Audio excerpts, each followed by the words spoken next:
Eric Dickerson.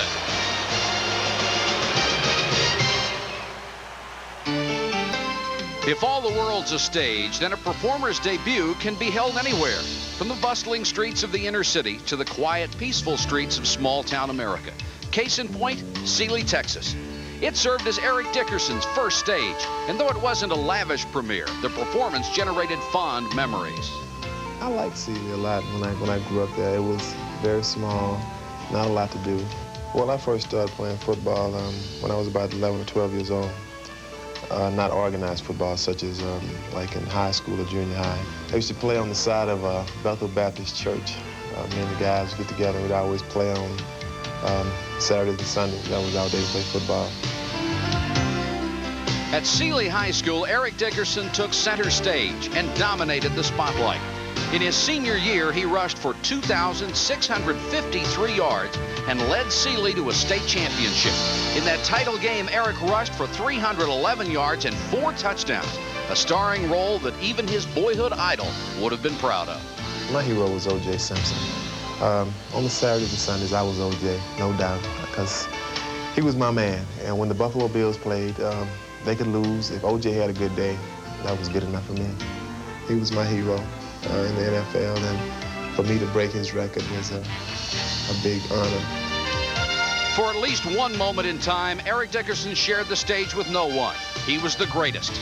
But the LA stage grew old, so Eric took his act to America's heartland and carried the Colts to a division championship. 1989 has been bittersweet. He surpassed the 10,000-yard mark quicker than any back in history, but he has been slowed by injuries. Tonight, he takes center stage, primed to reassert himself as the best in the game. I like to win, no matter what. I mean, I'm a winner, and I make good money, and I produce.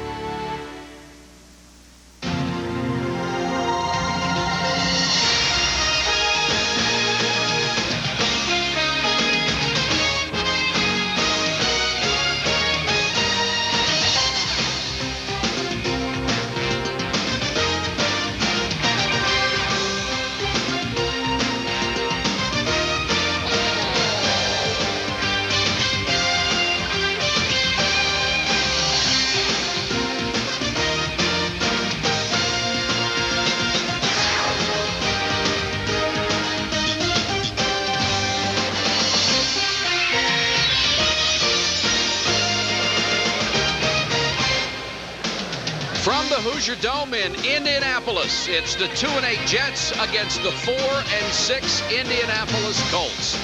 Let's take a look at the AFC playoff picture. Not much clearer after today's action. Buffalo and Miami tied in the East. Cleveland 7-3-1 after the tie today. Denver pending Monday night's game at 8-2. Gets very interesting when you look at the wild card picture, though. Houston at 7-4, Cincinnati at 6-5. Then you drop below 500. Pittsburgh and the Raiders at 5-6. Indianapolis with a win tonight would join that group at only one game under 500 and still in the picture. Good evening, everybody. Mike Patrick along with Joe Theismann, and it's great to have you with us on ESPN. The Indianapolis Colts need a win tonight in the worst way, and for one of the few times this year, Eric Dickerson is healthy and he wants the football. He really does. I talked to Eric. He feels like he's the guy that can make this thing happen. They've tried to go to a more balanced attack on offense, throwing a little bit more, running a little bit. That's not going to cut it. Eric Dickerson is here to run the football. The Indianapolis Colts will win if Eric Dickerson has a good night. In each of the last 4 years, the Colts have lost their starting quarterback within the first month of the season. This year's no different. It really hasn't, and Jack Trudeau's been there a couple times himself, but he's back tonight. Trudeau is the kind of a football player who has to take a look at things. Last week, he took the week off. He stood on the sidelines. He had a chance to take a look at the field from a different perspective. In talking to him, he says, I have to assume a leadership role on this football team. So tonight, it's really going to fall on his shoulders to play well. This is a very important football game for Jack Trudeau. The Jets have not been healthy all year. They still aren't, but at least it's getting better. It is getting better. Al Toon is going to play. Wesley Walker might play. Matter of fact, we will see him. They tested him on the field before the game. He's active and will play. But on offense, you're without Al Toon for 15 practices of the entire year, including training camp. A big part of their weaponry on offense. You've got Wesley Walker in and out. Mickey Schuler's gone for the season. Ken O'Brien has been sporadic, but in talking to Joe Walton, he's playing much better the last 3 games. Now, the Jets know what they have to do on defense to win tonight. That's sell out to the run and stop one Eric Dickerson. That's exactly right. You know, you talk to Eric McMillan, who's probably the best free safety in football. He loves the opportunity to go out and direct that defense from his free safety position.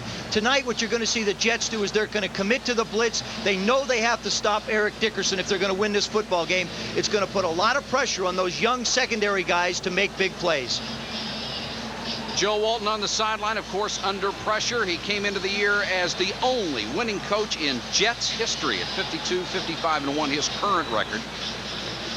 Ron Meyer also under pressure for the Indianapolis Colts in his 7th season, an 18-16 record with the Patriots, 25-18 here in Indianapolis. Pat Leahy will kick it off. James Pruitt and Clarence Verdun are deep to receive for the Colts.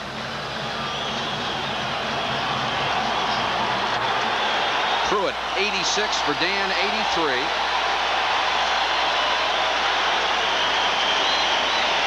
And they want to make sure the Jets can't kick it away from the guy they want to have the football. And Pruitt, who fumbled the opening kickoff a week ago from the goal line. Nice return across the 20, fumbled it again. And as opposed to last week, Pruitt's fumble does not cost them possession.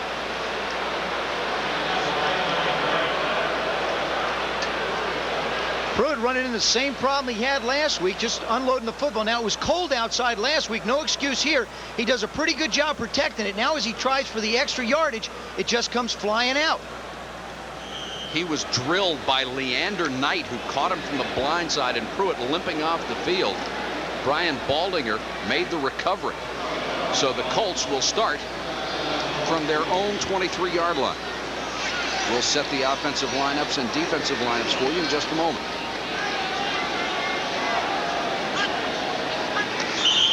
And early movement. Looked like a mix-up between the center Ray Donaldson and Jack Trudeau, the quarterback. And Trudeau historically has had trouble with the center snap. This is Jerry Seaman, the referee. Number 53 offense, still first down. You know, I really believe when your football team is struggling, you have to come out, go on a simple, quick count, give the ball to Eric Dickerson, and let's see what's going to happen. You know, you start thinking too much and making adjustments, you create holes for yourself like they did. I mean, Donaldson's been to 3 straight Pro Bowls, one of the best centers in the game. So it's 1st and 15. Dickerson, the lone setback, and he goes in motion. Trudeau bobbled the snap there. Guns over the middle and through behind his intended receiver, Andre Rison. Humphrey on the coverage, and listen to the Boo Birds. Jack Trudeau starts after missing a week with a broken finger. He's 3-3 as a starter in place of the injured Chris Chandler. Dickerson has had problems with a hamstring. He missed a game 2 weeks ago, the first of his career, and has had more fumbling problems, but he's still number 4 in the NFL in rushing. The offensive line is an excellent unit. Left tackle Chris Hinton has been to 6 straight Pro Bowls. He is simply one of the greatest who has ever played this game on the offensive line. 2nd and 15. Brooks was the man in motion. They give it to Dickerson. Following Hinton. Nice block. 29-yard line. Cut down by Eric McMillan, the Pro Bowl safety. The Jets defense dead last in the league. 11-year veteran Marty Lyon still plays the run well, but the pass rush up front is virtually invisible. The linebacking is average, but controversial top-round draft choice Jeff Lageman is improving. His development severely hampered by a contract holdout. The secondary has been burned to a crisp this year. The entire defense has only 10 interceptions. Pro Bowler Eric McMillan continues to star. He has 5 of those 10. And this is where Jack Trudeau has got to shine. Last week, and you look at the 3rd down conversions for the Colts, it has not been good. He's got to make a play for his football team. Albert Bentley comes into the offensive backfield, and the Jets change their entire defensive line on a passing situation. Trudeau with time, throws complete to Bill Brooks. Midfield and more. Still on his feet, tried to lateral the ball, thought better of it. McMillan took him out of bounds with help from Leander Knight. Good throw by Trudeau. Well, this is what happens when you have to commit secondary people to man-to-man coverage. You see the linebackers running out covering Dickerson. Billy Brooks just comes right across the middle. It's a very difficult thing to do when you have to cover one-on-one. And that's what happens. He manages to pick up big yardage. 28-yard gain, and Bill Brooks, 9th in the conference in yardage, picks up 28 that time. His best career game has come against the New York Jets.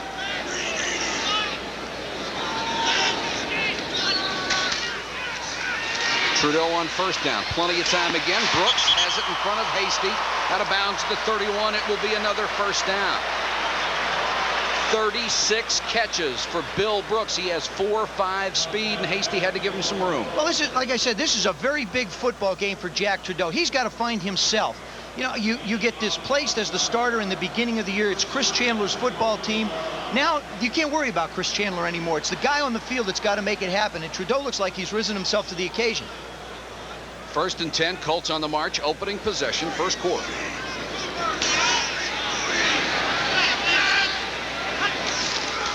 Dickerson dances into the hole, cuts back. He's brilliant at it down to the 28-yard line. Marty Lyons on the tackle along with George Radachowski, who comes up from the safety. There's Eric's numbers. Still a perennial All-Pro.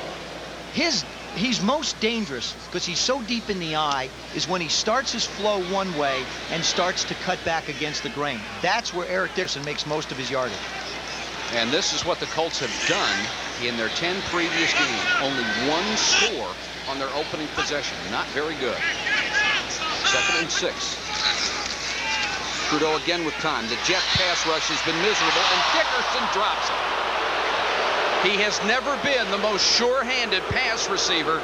That one, he just turned around and wanted to run before he had it. Well, when he saw it, he saw absolutely nobody in front of him. There's Ron Meyer. He's looking at the whole thing.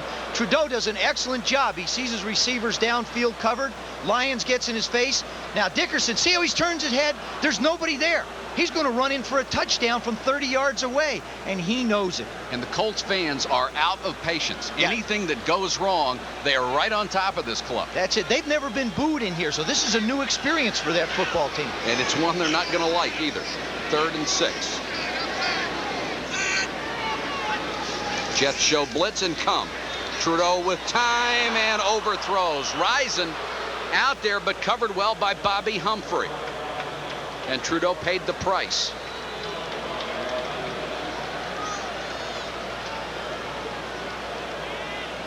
This is the pass rush defense. You see McMillan come up. Dickerson does a good job picking him up, but that's Bird. That's one in the face for Jack Trudeau. That's why they put face masks on. Make sure your nose doesn't go flat to your face. Biasucci comes on. He'll try a 45-yard field goal. It's an outstanding year. Ron Stark, the punter, is his holder. He has only missed from 48, 49, 50, and 52.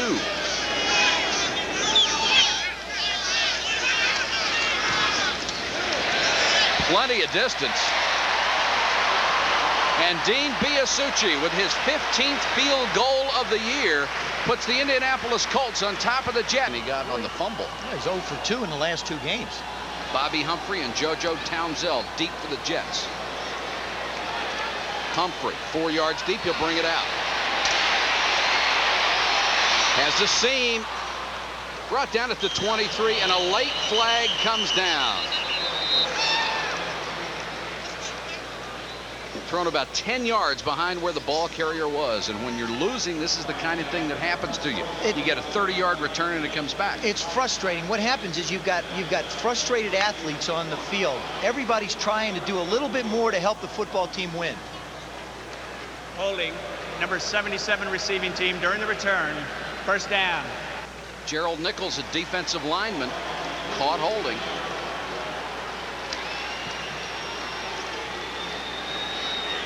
There's Joe Walton, a man who's received an awful lot of heat in New York, and it has not been a pleasant year for Coach Walton and the Jets. New York starts at its own 13. Hector and Vick, the split backs. Johnny Hector with the first carry. Slipped one tackle, got out to the 17-yard line. Ken O'Brien brings the Jets in #1 in the conference in yards passing and completions, but he has 13 interceptions. That's the second highest total of his career. The Jets' best pass receivers have all been injured. Pro Bowler Al Toon has missed 4 and been slowed in others, but they have had to throw behind an offensive line that has allowed a whopping 39 sacks and hasn't opened a lot of holes for the running game. Center Jim Sweeney, with all-pro potential, is the best man they have up front. 2nd and 5.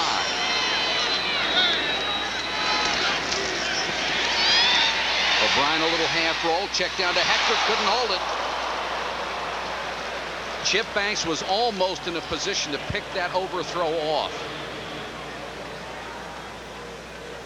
This is one where they move the quarterback. Now watch, O'Brien's going to move to left. This is called a waggle in the terminology. He looks downfield. The receivers aren't open.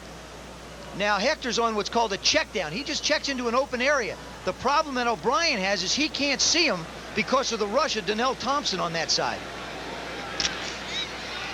3rd and 5. Ezra Johnson and Sam Clancy, 90 and 76 respectively, check in. You thought the Colts were bad? They're 2nd in the league. The Jets have not scored at all on their opening possession this year. Delay, Hector. And the Jets, barring a miracle, are not going to score on their opening possession. They're up close to the 23-yard line. John Hand made the tackle. 4th-year defensive end and a good one. They will measure for the first down. Real close. They've got to get over the 23-yard line. If this one makes it, it's going to make it by the nose, and that's about it.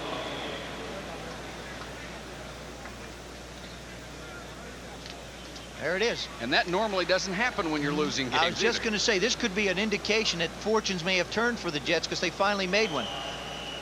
JoJo Townsell checking with Joe Walton. And we'll check the Colts defense. They've been burned lately, and they're not as aggressive as they were earlier this year. Still number 2 in the conference in sacks. Donnell Thompson, his 9th year as a starter, has 4 of them. The linebacking core loaded with Pro Bowlers. Dwayne Bickett, a complete player with tremendous talent. Excellent against the run and even better in pass coverage. The Colts missing both starting corners. They're woefully short of experience in the secondary because of it. Back to live action, and Hector with the carry.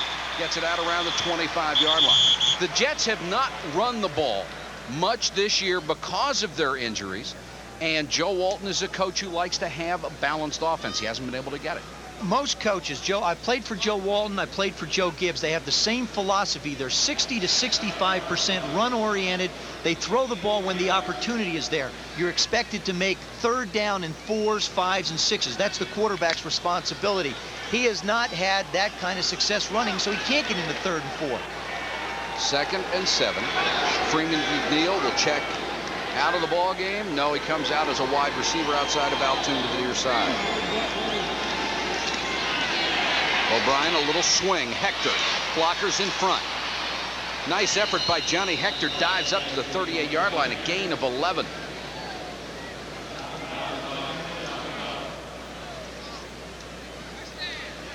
Johnny Hector starting his 4th game this year. Yeah, you know, he's only had 20 receptions, but it's been 9.8. So he's the kind of guy that is going to take the swing out, pick up a 1st down for you.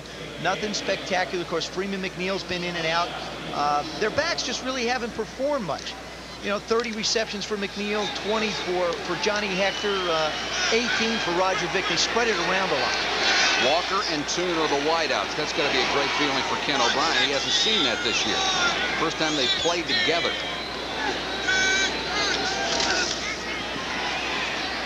Quick out, too high for Walker, who really gets stuck in the back by John Malig.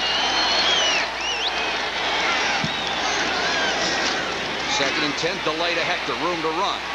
And all at once the room disappears. Jeff Herrod, the leading tackler, brings them down. Herrod, the only starting linebacker on this group who has not been to the Pro Bowl, but the way he's playing, he'll get there one of these days. He's a self-made man, Mike. Here's a guy who really, as an inside linebacker, they talk in speeds in the National Football League in 40-yard dashes. At the beginning or the end of last year, he was clocked at 4.9.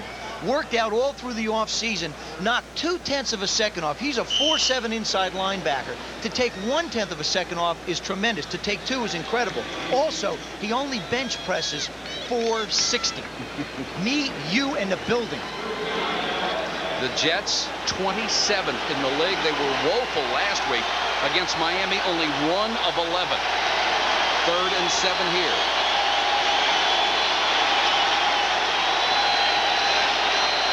O'Brien battling the noise.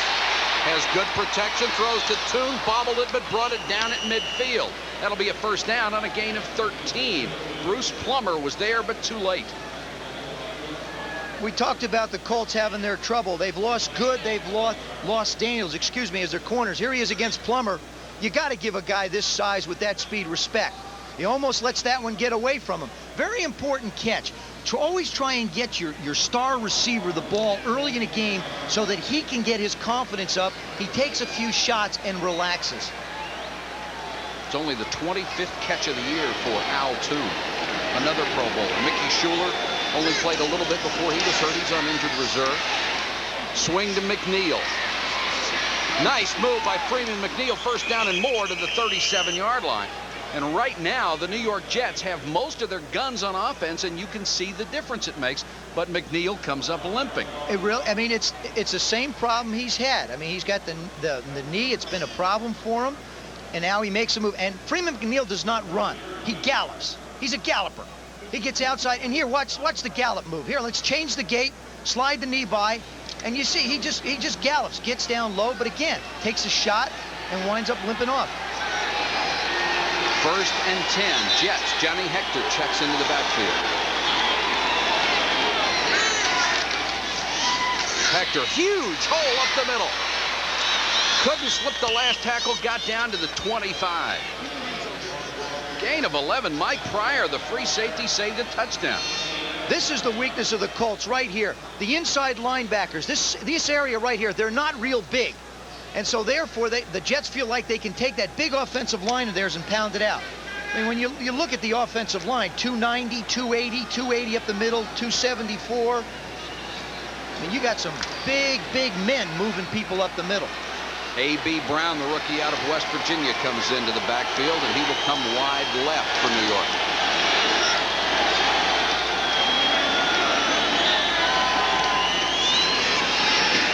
Colts on a blitz. O'Brien still has time and throws the bomb for Brown too far. Bruce Plummer on the coverage. Well, they were expecting a zone defense. I talked to some of the coaches around the league, defensive coaches in particular, as well as offensive coaches. Actually, I talked to a lot of coaches, Mike. Talk to everybody. I try and call them. The biggest change that they've seen in the 80s is in the red area, the 20-yard area. Most teams used to line up and play man-to-man. And that was a pass pattern designed against man-to-man coverage. Now what you're seeing a lot of is zone coverages in the red area by defenses. 12th play of this drive that's taken more than 6 minutes. 2nd and 10.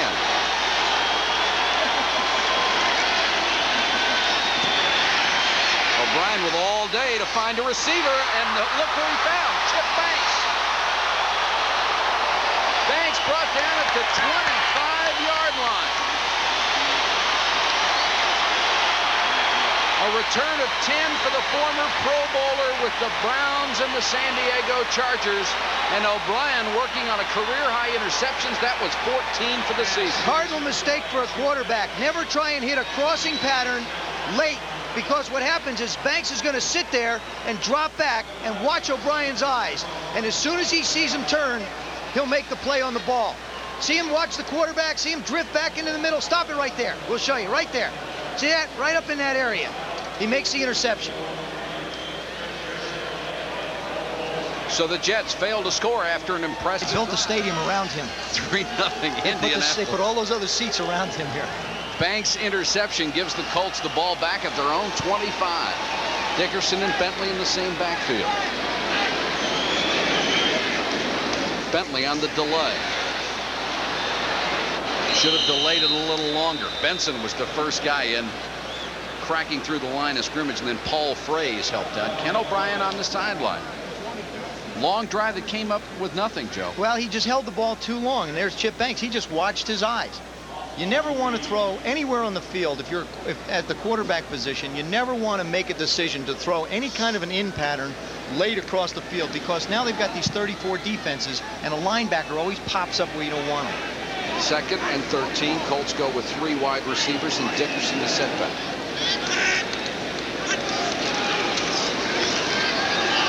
Plenty of time for Trudeau. Completes it to Andre Rison. Guy's got all sorts of moves, dancing toward the sticks. James Hasty shoved him out of bounds after a game of 11. Rison has really come on in the last 3 or 4 ball games as they have thrown more to them, and he's an exciting player. He will be an all-pro someday. You know, in the not-too-distant future. He has all the tools. You see his numbers.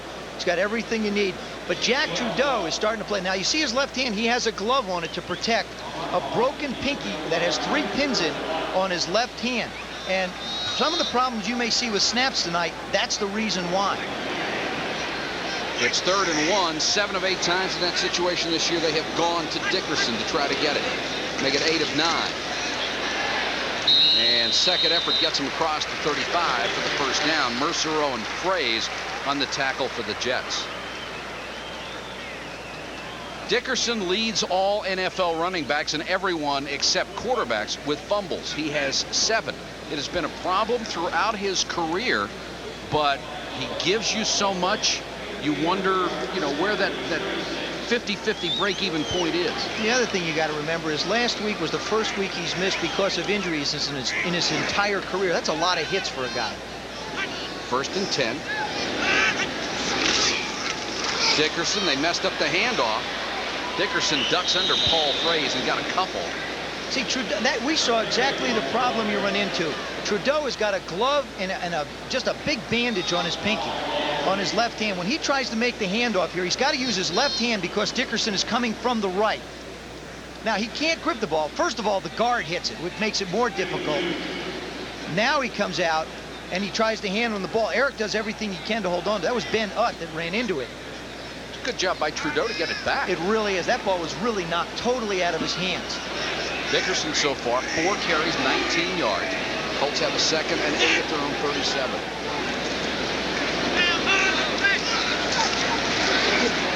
Jet put on some pressure. Trudeau just got rid of it and completed it to Bill Brooks for a short gain. They'll mark it at the 39-yard line. Right with him, Kyle Clifton, the defensive signal caller, with his 100th tackle of the season. And Alex Gordon was coming hard trying to put on the pressure. You know, the Colts have had a horrible time on 3rd downs as well. But in their last 3 ball games, they have not had a 3rd and short, 3rd and 1. And last week, they had to try and convert 3rd and 6 or more. And percentages are just not in your favor. They're coming up now 3rd and 1, 3rd and 2. And that's where you convert the 3rd downs. 3rd and 2 in this situation. Fake to Dickerson. Reverse clearance for Dan. Plenty of room. Big gain for Dan, and he had Kevin Call, all 308 pounds, in front of him on the sweep. And now we've got a fight.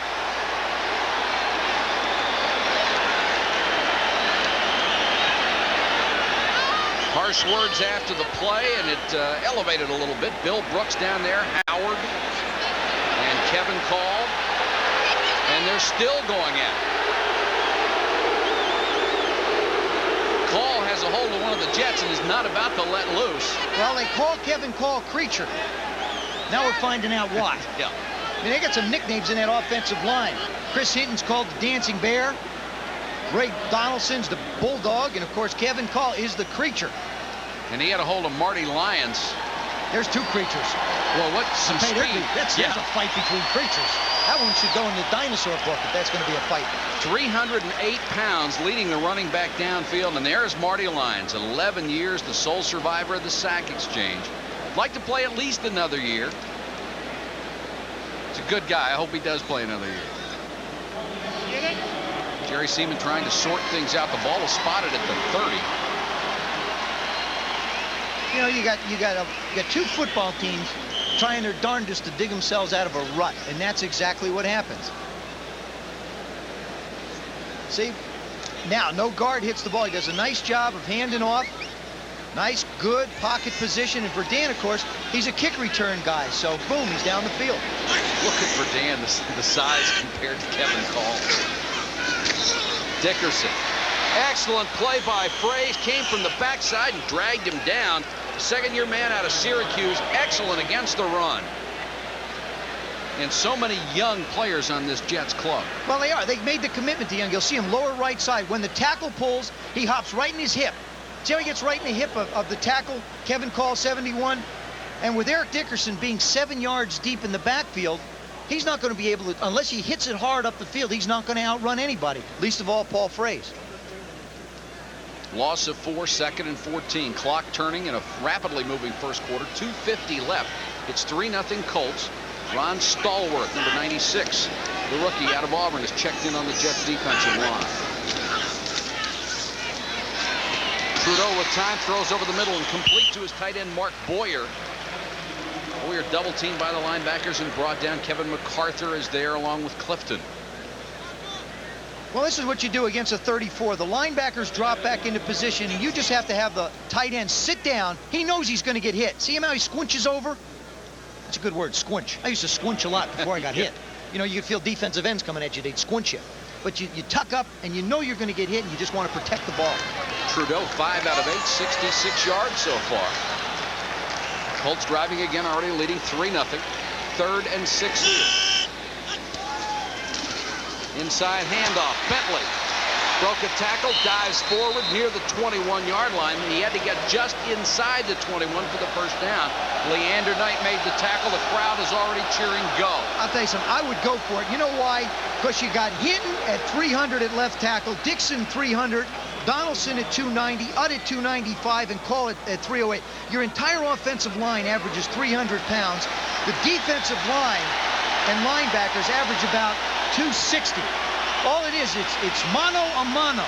This is where you find, these are gut checks. A coach loves situations like this because you find out what your team is made of. What the Colts have done on 4th down this year. Ivy Joe Hunter in front of Dickerson, who gets the carry. 1st down and more. Down to the 15-yard line. 1st and 10. Clifton made another tackle.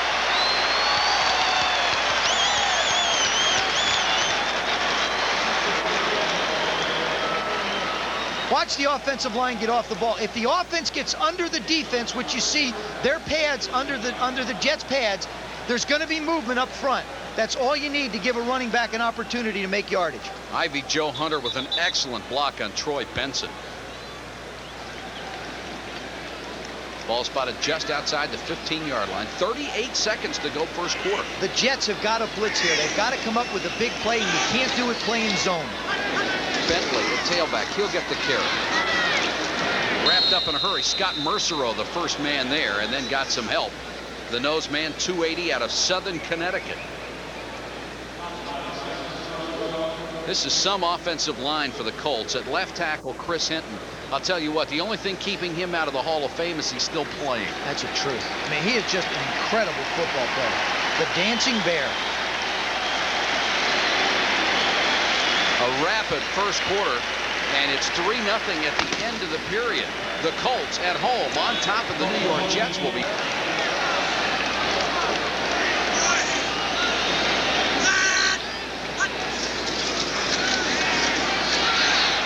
Trudeau with time, almost picked off right in the hands of James Hasty. 90 yards away from a touchdown, and there's a flag down. The Jets have had trouble picking off passes. Will go against the Colts. Hasty has 3. McMillan has 5. The rest of the team has 2. Well, you know, it always seems to happen, Mike. When your team is struggling, balls go through your hands. You miss things by a little bit. Here, Hasty has a chance, and they get a penalty against him. Pass interference, number 80 offense, still 2nd down. Called on Bill Brooks, and now the Jets say they don't want the penalty. They've already marked it off. Let's see what they'll do. Well, you know, once you tell the ref that's what he does, you can't go over and change it. Trudeau makes a throw. They got a pick going on the left side. And there's the out pattern, and there's Hasty. That's a catchable ball. You know, but again, defensive backs, they're paid to hit people and cover people, not necessarily catch it. Although you'd like to see it happen every now and then. 2nd and 19 now for the Colts. 3 wide receivers and Dickerson. Dickerson on the delay.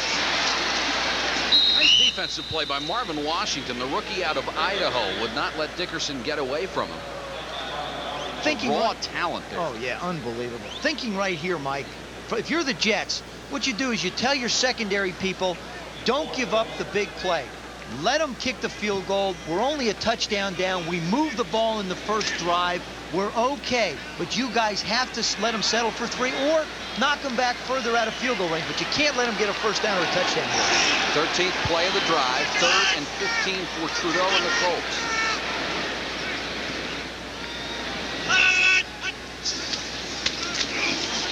Four-man rush and time over the middle. Incomplete. Bentley couldn't hold it. McMillan was right there to break it up. And Ron Meyer wanted a flag. There is one down at the 14-yard line. McMillan, a superstar in the Jets secondary. It's going to be pass interference against the New York Jets. It's a backbreaker on 3rd and 19. You know, Illegal contact, number 20 defense, first down. It's Leander Knight, one of the backup corners. what happens when you get a young football team, here's a first-year guy.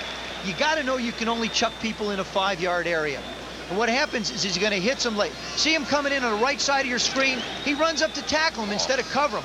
And why in heaven's name the Colts have got, or the Jets have got the middle of the football field wide open? Absolutely baffles me. Makes it 1st and 10. The Colts get a new life from the 15. And another opportunity for Dickerson. Dives forward, maybe a yard. Marty Lyons again made the initial contact. Lyons still plays the run very, very well. Marty with a sack this year, 11 years, #1 draft choice, 1979, out of Alabama. There you see this, where he came from, and what do you? Well, I bet you'd love to be a #1 now instead of 79. A couple of more zeros on the check. Just add another 0 or so. 2nd and 8. Bentley behind Hinton. What a crushing block. Hinton buried Benson. Paul Fraze and Lageman on the tackle. Hinton is a killer, 300 pounds, and he can run. Yeah, that's the worst thing about it. I mean, if he's 300 pounds, he's standing to left tackle, number 75. There they go. It's almost like the old counter tray, counter outside play. Bentley just hops in his hip pocket. We saw Fraze jump in Paul's hip pocket to make a defensive play. Smart little running back just hops in. See, lets him take him out and cuts up in size. 3rd down, 4 yards to go. Colts 3 out of 5 on 3rd down so far tonight. Comes the blitz. Trudeau with time. Complete. Brooks can't get it into the end zone. McMillan held him up, but he's down to the 2-yard line. It will be another 1st down.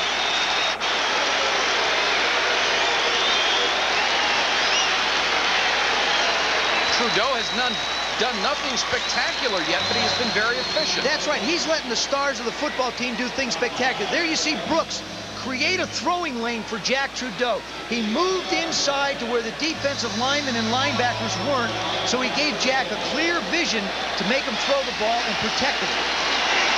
1st and goal. Bentley, touchdown.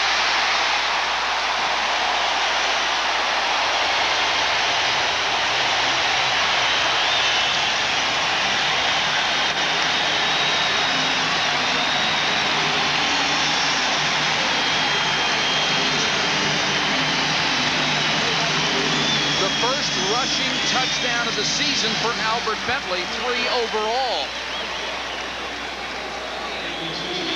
And Biasucci will come on for the extra point.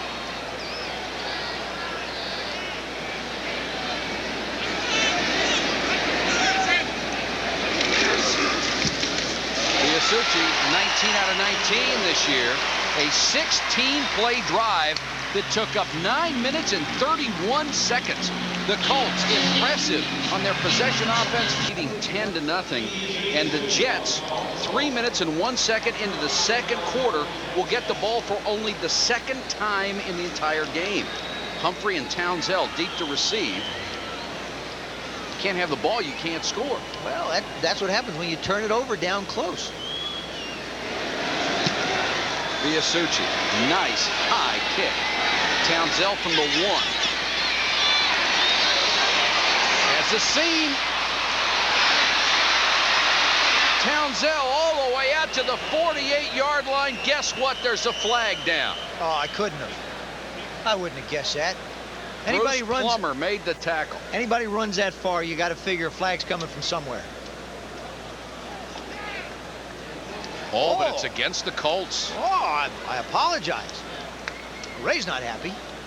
Or Ron, I'm sorry. Ron's not very happy with that one. I don't think Ray, wherever he is happy either. Gary, there's a Ray somewhere that's not very happy. Personal foul, face mask during the return, number 27 kicking team, first down. That's a 15-yarder against Keith Taylor, a reserve defensive back. Big break for the Jets, and when we come back, they'll have the ball at the 36 of the 46 to go second quarter, and Dean Biasucci has had a better time than he did on that last kickoff. Well, here, he's a kicker. He's a tough guy. He's going to stick his head in to try and make the tackle. Well, he misses Townsell, but McElroy just absolutely knees him and sends him into la-la land for a little while. He might think twice about trying to make tackles again. There's Dean on the sideline, relating the story. They're great. Did you? I stuck my head in, and really, I would have made the tackle. I really would have made the tackle, but all of a sudden, my lights went out. I saw nothing. I mean, look, I'm still not sure the lights are back on in there. Big break for the Jets on the fine kick return by JoJo Townsell and the 15-yard face mask penalty. And they have the ball at the Colts' 36-yard line. What a great drive by Indianapolis. 16 plays, 9-31. The Jets moved the ball well the first time they had it. O'Brien, Toon, ducks a big tackle by Bruce Plummer, who tried to take his head off. The Jets have to do exactly what they did in the first drive. Run between the tackles, throw the little ball out to Al Toon, let him make a play. Kenny O'Brien, overlooked because of the record of his football team, still one of those 83 grads of the quarterback school that have come in and is capable of putting big numbers up. Hector and Vick are the running backs. O'Brien had it batted down at the line of scrimmage. John Hand got a hand up. And John Hand, just a mild 6'7", stands on the side. Unusual for a defensive lineman. He's 301. A lot of guys aren't that big. 270. Normally not that big, but here he does. See, once he makes the initial charge, and you see more and more of this with the ends. I saw Richard Dent knock a pass down today in the game. They take a couple steps. As soon as they get blocked, if they can't put pressure on the passer, they slam on the brakes and jump up and try and knock down the ball, which happened in that case. 3rd and 3, both wide receivers to the near side of the field, Toon and Townsell. And Johnny Hector got one hand out and couldn't hold it.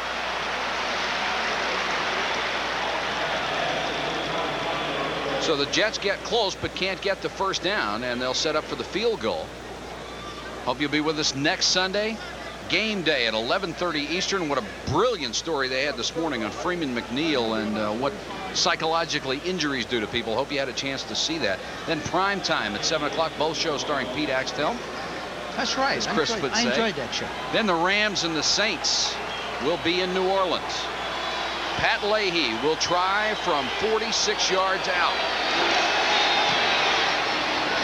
Has the distance, and he got it.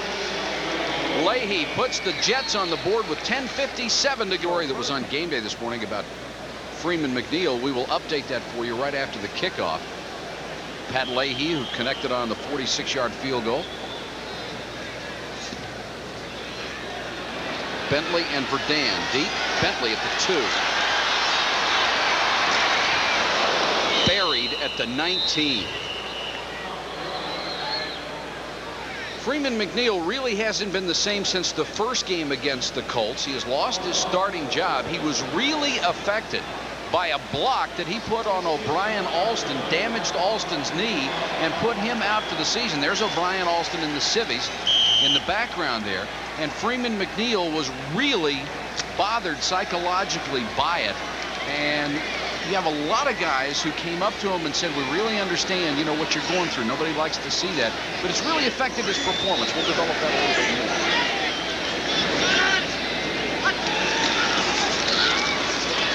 Trudeau with time. He wants it all.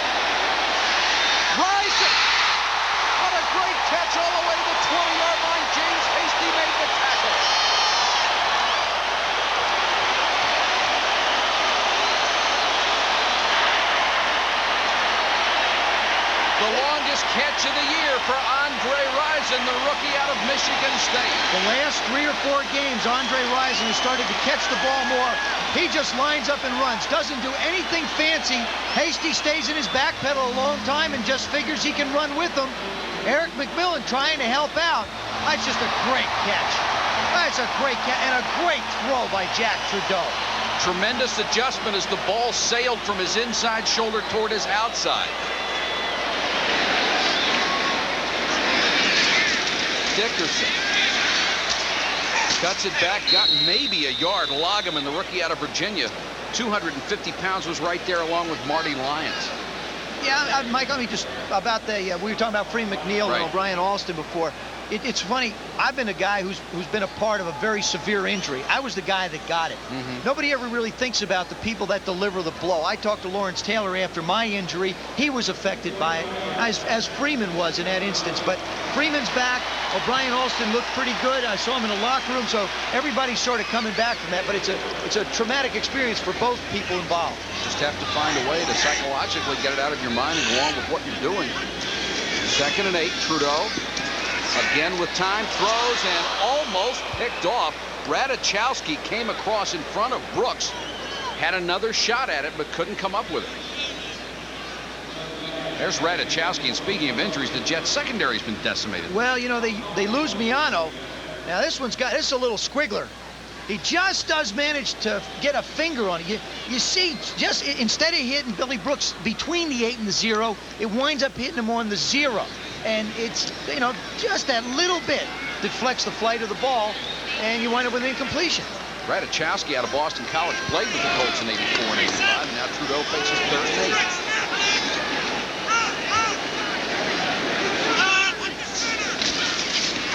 Trudeau looks right side, throws. Bentley can't hold it. Would have had the first down at the 11-yard line.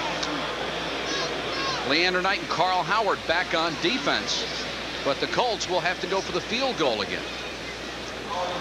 You take a look at this. You got 1, 2, 3, 4 receivers. You don't have to worry about Eric Dickerson if you're the New York Jets in coverage, which is really a little bit of an advantage for the Jets. Dickerson is not going out into pass coverage. Now, that was not a very good throw by Trudeau, but really, if you're the Jets, you only have to defend 4 guys instead of 5.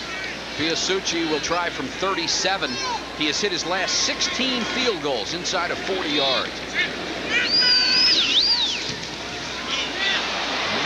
But there goes the streak. And Piasucci, who has been such a tremendous kicker this year, 15 out of 19, is now 15 out of 20 and misfired on that one. Indianapolis, it would have been 13-3, but Dean Piasucci, number 4, missed only his 5th field goal of the season. Here was Ron Meyer's reaction.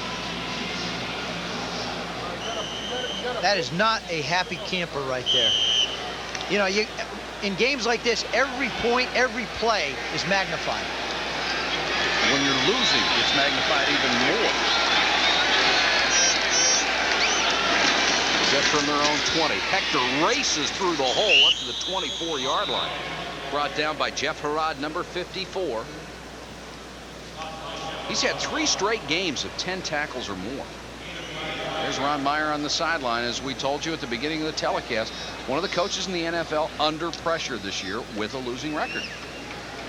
And there is Jim Irsay, and he had some quite public things to say this week. He's laid the gauntlet down to a lot of people on the football team. You got to put up now, guys, because I'm shopping.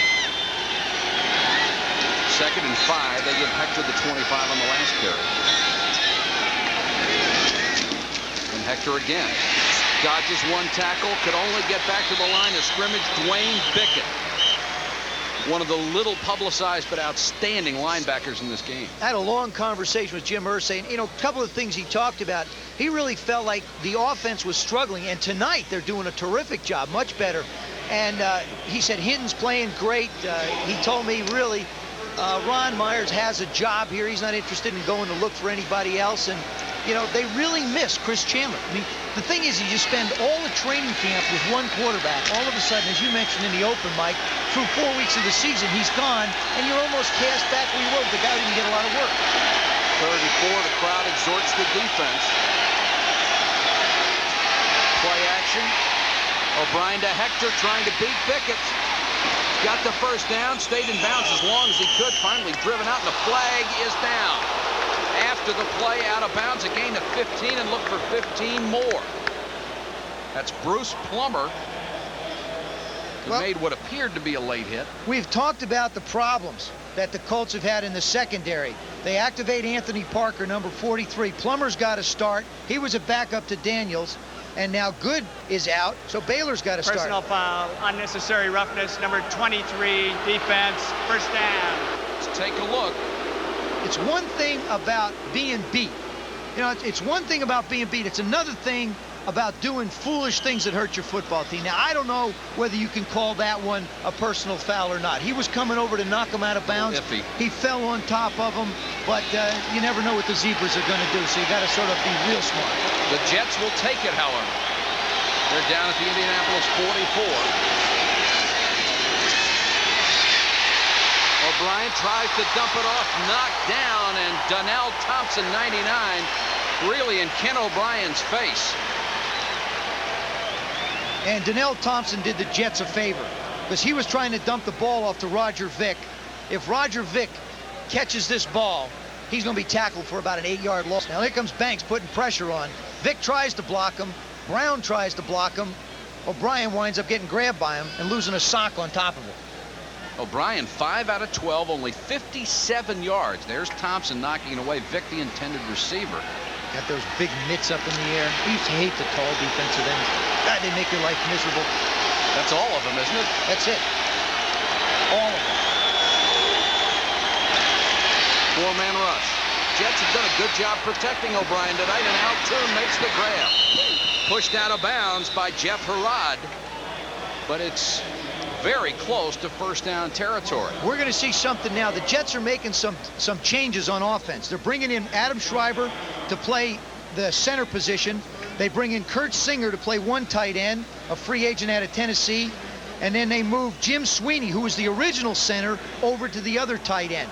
Because in all truth, the area that's been hit the most on the New York Jets has been their tight ends, and they're just not big enough to get the push in short yardage. They have lost Mickey Schuler, Billy Griggs, and K.D. Dunn to injury.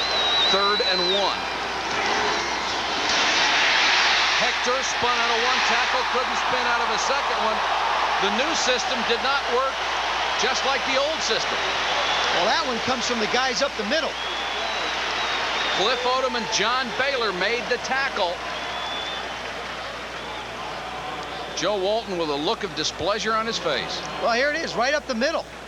I mean, Odom just goes where they're not. They do an excellent job defensively on the scheme, and they beat the two tackles, or the two guards in the center, Dan Alexander. They will not go for a 55-yard field goal, so the Jets send Joe Prokop onto the field. He leads the NFL with punts inside the 20, so this is a good place for him to try to kill one. High sailing spiral. The Jets will try to down it, and it takes a hop away from a man waiting at the goal line. The Jets did everything right. Prokop put it up to the top of the dome. His teammates got down to the goal line, and the ball kicked sideways. This is not one of either, a Mountaineer or an Orange man. Just a fan who decided to dress up a little bit, come out to the ball game. Yeah, right. It wasn't that cold outside, was it, that you had to put that kind of an outfit on? And it's not cold in here either. Woo. 6:17 to go in the half. Colts from their own 20.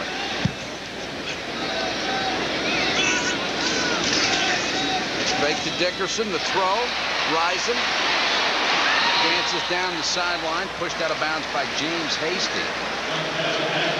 Both teams have been able to move the football in this game. The Jets made one mistake that cost them a tie, as the Colts have scored a touchdown and a field goal. And the Jets have one field goal on the board here in the second quarter. And the storyline is from Indianapolis. Dickerson held to 29 yards rushing. He has not rushed that well against the Jets since becoming a member of the Colts. Risen has had a big first half. Biasucci, first time he's missed inside 40 forever. And total yardage, the Colts by more than 100 over the Jets. Dickerson on the toss. He likes to get the ball out in that position. Ran away from Benson, cut down by McMillan. Well, that's where Eric Dickerson is going to be most effective, from the tackles out.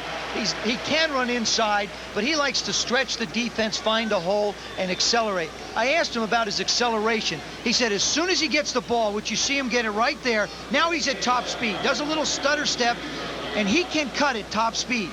Inside his pants, you can see how tightly wrapped that right hamstring is, and he has to push off it, so it obviously is not bothering him. 36 yards on 10 carries for Dickerson. Biggest run of his career, the biggest pass reception of his career have come against the Jets. He dances into holes so well and doesn't seem to lose any speed whatsoever. He's also one of the rare running backs that I've ever seen who runs straight up and down. A lot of guys run with a lean forward. Here's a guy who runs basically straight up and down and really takes some shots, but you can't bring him down hitting him high. I think that's one of the reasons he has fumbled so much, is that straight up running style. And there are his stats against the Jets. Kevin Call, the offensive right tackle, who has had injury problems this year with a sprained foot and a sprained knee, down again.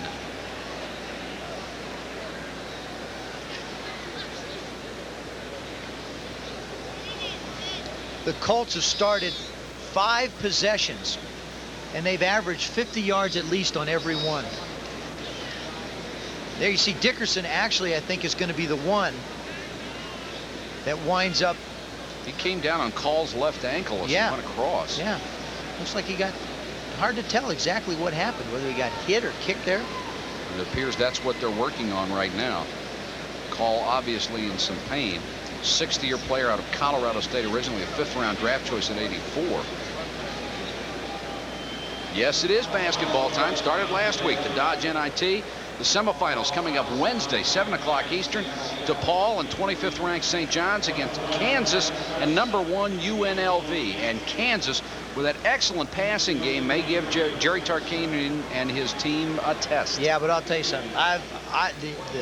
Those running rebels, they can play, can't they? No, they don't even call them running anymore.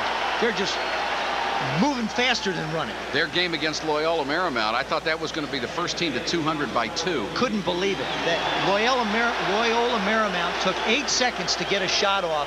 UNLV took 9 in that game in the first half. We talked about Freeman McNeil being concerned about an injury on a block he laid on O'Brien Alston as we watch Kevin Call.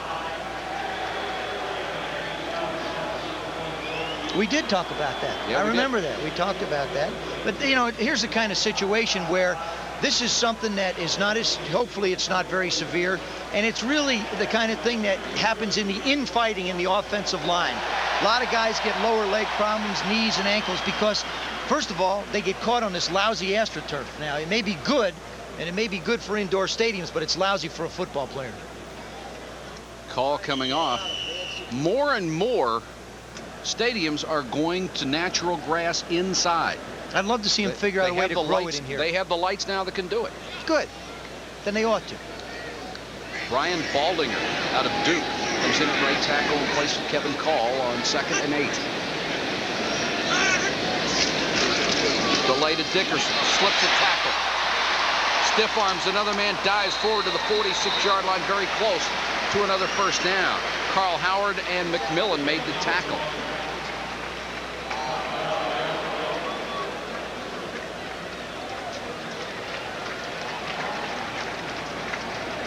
What happens when you commit a safety? Here comes number 20, Knight.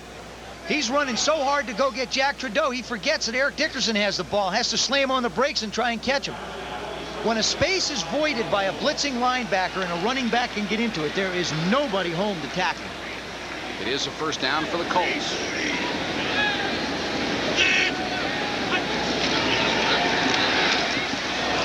Quick out. Clearance for Dan, first down to the Jets' 40-yard line. 14-yard gain. Boy, James Hasty comes within a whisker of picking this one off and going the other way. That secondary of the Jets likes to gamble. Hasty's got 3 interceptions. Watch this. Verdan's going to plant. Now, Hasty breaks on the ball. Great. But he wasn't sure whether to go for the tackle or go for the ball. He got caught there in no man's land and just hesitated for a second.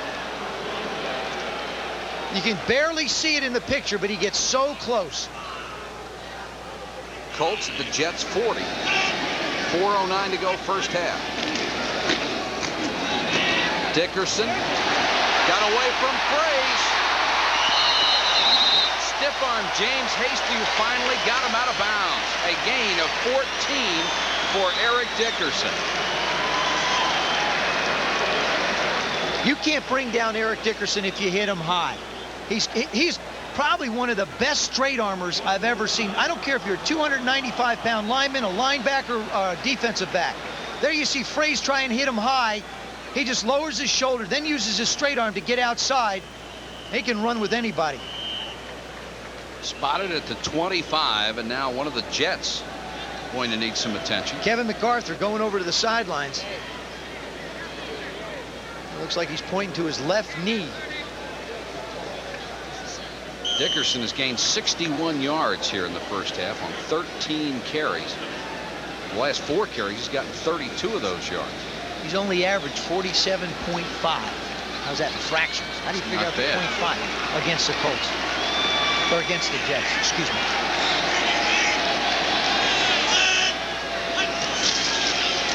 Dickerson.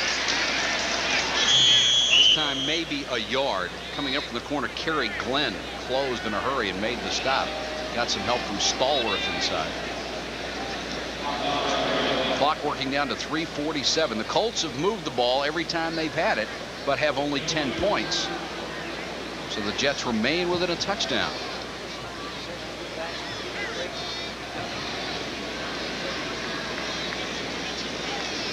Jets making wholesale substitutions on 2nd and 8. Well, they bring in, most people on nickel packages bring in defensive backs. They bring in defensive linemen. And Trudeau did not like the substitutions that he saw with the play he already had called, so Trudeau will use a Colt timeout to stop the clock with 3:23 to go in the half. The Jets bring in Bird, Nichols, and Washington, and usually Jeff Lageman will go to a down lineman in that spot, trying to get some more pass pressure. And Lageman, you know, he was an outside linebacker, and it's different for him playing on the inside. Or I'm sorry, you know, it's just he was an inside linebacker. Now he's playing outside, and he's having trouble learning some of the techniques of the outside linebacker. One in particular is when you're an inside linebacker, you like to pursue. Now, as an outside linebacker, and we saw it on the short yardage before, if you get a guy who loves to chase the ball, boy, you can bring reverses and bootlegs around on his side. And he says it's the one thing that he really has to be careful of. They feel that Lageman's going to be an outstanding player in time. He was one of the rookies that was hurt because he had a contract holdout. And when a rookie misses training camp, I don't care how good you were in college, you come into the pros, there is just so much to learn. Played at the same high school with Alan Pinkett, who's with the Oilers out of Virginia, Sterling, Virginia. Time of possession heavily in favor of the Colts, who have put together 4 impressive drives. Bentley slipped the tackle, plenty of room. Bentley to the 5, shoved out of bounds. Carl Howard saved the touchdown, and that time Bobby Humphrey, playing man-to-man, never turned around and saw the run. He was chasing his assignment, his wide receiver. That's the job. You get locked into man-to-man coverage, all you have to do is trap, and that's what they do. They trap whoever is covering Bentley, and it turns into a foot race, and in this case, Albert's got the advantage. They'll spot it at the 1, 1st and goal.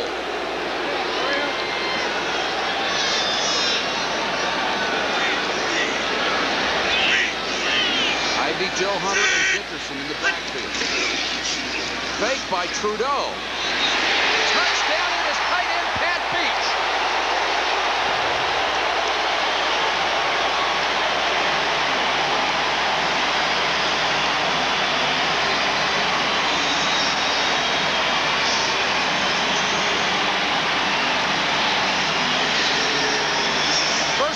The 1 to go play action, that's almost unfair. Well, I know when you got Eric Dickerson, Albert Bentley in the backfield and you run play action, it's cheating. I agree with you, that is cheating. You know, Beach, that's only his 10th catch all year. Show you how infrequently they even throw to the tight end. And his first touchdown. Biasucci will try to make it 17-3.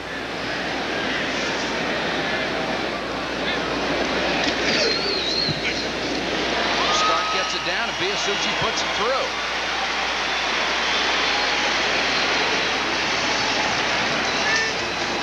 You want it. What does an Eric Dickerson do for your football team? Everybody focuses on stopping Eric, especially with a yard to go. There you see the end of the play action, but he faked into the line to Eric, and Beach is just wide open with an escort in the end zone. Closest player to him was Dickerson. There you go. Dickerson's at fullback on this one. And Ivy Joe is the guy who's going to do the play faking, but still, I mean, no matter, as long as Eric is in the backfield, everybody's attention is focused on him. Jack Trudeau very happy about the outcome of that, and Pat Beach his first touchdown in 3 years. And Ron Meyer now sees his club go up by 14 points on the 2 touchdown drives. Jack Trudeau is 8 for 8 for 119 yards. Just can't be any better than that. We said that this was a very pivotal game for Jack, and he had to really come to the forefront and show his leadership. He's made great decisions with the football, throwing the ball, completing them big plays, and now executing the third downs when he has to. Jets down by 14, and remember, there are 22 players on this team with 2 years or less experience.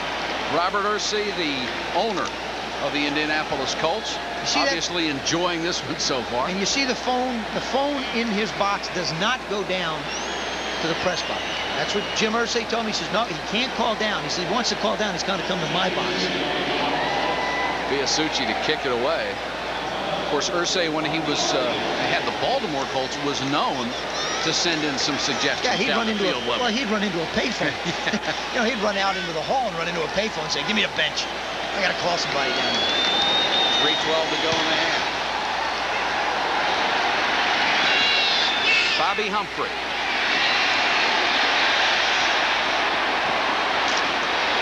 Across the 20 to about the 22, really taking some punishment. And the Jets will start from there. Well, you know, Mike, you reach points in a game and in a season where maybe a series or a quarter or something. This series for the New York Jets is so vitally important. Kenny O'Brien has got to figure out some way to keep this drive going to get some points on the board. The Jets have moved the ball fairly well. They've had people open. They just haven't converted to third downs. It's up to him and his offense to move the ball down the field and get something. And he has plenty of time and all 3 timeouts left. Townsell and Toon, the wide receiver. Pressure from behind. O'Brien never saw it. Completed it to Hector. Hector forced out of bounds. Will gain a couple. Ken O'Brien last week accused of being a wimp by the Miami Dolphins. He is far from it. Oh, yeah, that's baloney. That's just a defensive guy, John, whether you're a rookie or whether you're a veteran. There you see the shot he takes. I got baited into that situation once by a defensive linebacker, and then the next week I thought I'd go diving in the end zone. I got my lunch handed to me. They set up quarterbacks like that. They think we're stupid, and I was stupid enough to do it. But Kenny's as tough as they come. He's taken a lot of pounding for a number of years, and he'll take some more. Lewis Oliver was the guy who made that statement for Miami. Here comes the blitz. O'Brien under pressure, sacked by Chip Banks. There was a gamble by the Colts to pick up Chip Banks, who had had problems with Cleveland and San Diego, but the ex-Pro Bowlers produced. Well, he's proven his worth. He's 6'4", he's 245, and he just gets around the corner. He's so quick. Alexander doesn't stand a chance. Now, one of the other things they've talked about with O'Brien is they've said O'Brien holds the ball a long time. You talk to the defensive guys of the Colts, and they say, Donnell Thompson, he does hold the ball a long time. He holds it a little bit longer than maybe he should, and that was a case where he might have gotten rid of it. 3rd and 12. Colts show blitz and come with it. They've got O'Brien at the 16.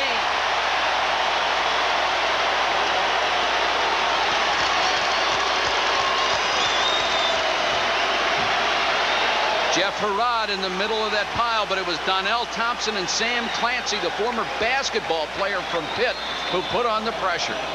The Jets were a little confused at the line of scrimmage here. They run a twist up front. John Hand just comes smoking up the middle.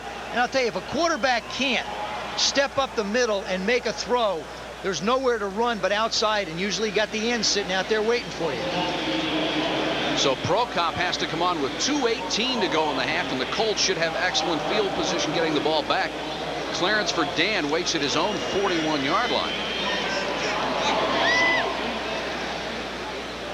Game day, 11:30 in the morning next Sunday. Chris Berman, Tom Jackson, Pete Axthelm, and Fred Edelstein will be along to tell you what's coming up in the NFL all day. Then at prime time, 7 o'clock, highlights of every NFL game. John Saunders will be along to join our crew. And then next Sunday night, Joe and I will be in New Orleans. The Rams and the Saints, 8 o'clock Eastern. Jim Everett against Bobby Hebert. And the 49ers lost today. Both the Saints and the Rams won today. That race gets tighter. They're all getting tighter. Yeah, I mean, we talked about the AFC and 9 and 7 wild card berth. It could happen in the NFC the way things are going. Sure could. Prokop stands in zone 2.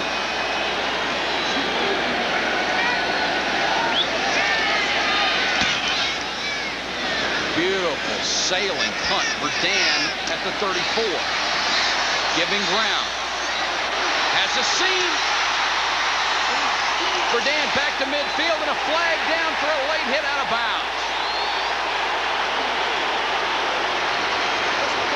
A 49-yard punt, a return to 15, and there will be 15 more on the end of it.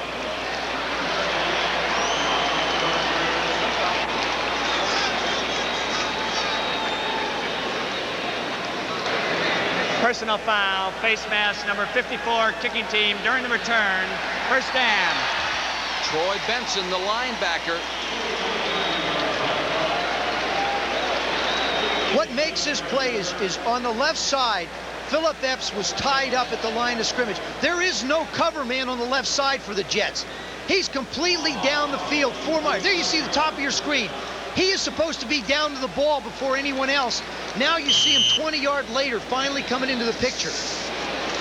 Well, Benson didn't get over there in time to get the face mask. It was somebody else, but Benson got in a late hit. Here he is trying to get down. Now his job is to go down and make sure Verdun can't make a move. Look at the job being done by him by the Colts at the line of scrimmage. He gets about 8 yards down the field. Dickerson on the delay, dragging people with him inside the 30-yard line. That will take us down to 2 minutes. The Indianapolis Colts, impressive with a 17. Well, all year long, the Colts have had a tough time scoring points in the first half, averaging less than 7 points.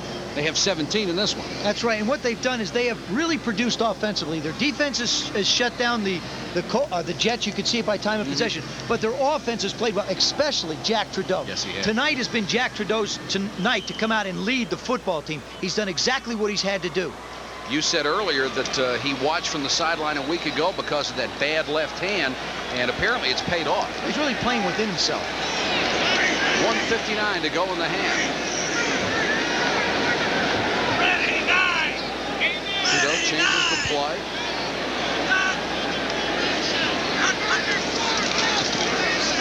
Four-man rush. Under some pressure this time. Loose ball. Picked up by Hinton. And I think they'll call it down. Gerald Nichols came in and manhandled Jack Trudeau. I think one thing also, Chris Hinton has to realize you can't run the other way either. You know, that doesn't do you a lot of good running towards the other team's goal line. I think he was just working on some momentum. And it would have been a nasty sight if he'd gotten turned around, too. 3rd and 11 for Trudeau. Rifles this one. Great throw to Risen, and Risen out of bounds at the 19-yard line. Any questions about Trudeau's arm would be answered there. Oh, he just set and fired this one. Risen just going down and run a stop. Good protection. See how he gets a chance to step and lean into it? And he put all the mustard he could get behind that one. Risen does a nice job of turning to the outside. Nobody ever really gets a good shot at him. We did that Michigan State-Georgia game at Gator Bowl last year where he just lit the world on fire. 4 catches tonight, 100 yards. Bentley, after going in motion, gets the delay. Excellent play over there by Dennis Byrd. One of the pass rushing specialists made the good tackle. Colts only have 1 timeout left, but plenty of time on the clock. 2nd and 13. Risen and Brooks go right. Trudeau flips it to Dickerson. Clifton out there. Chased him out of bounds.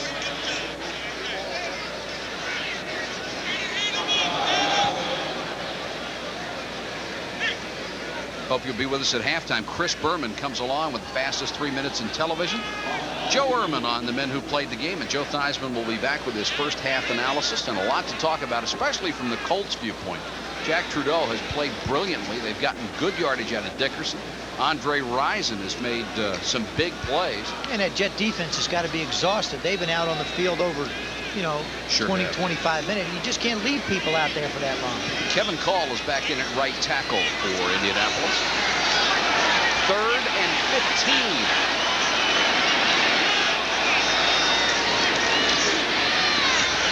Trudeau to Brooks. Wrapped up by Hasty at the 15-yard line. It will be shy of the first down. And here comes the field goal team.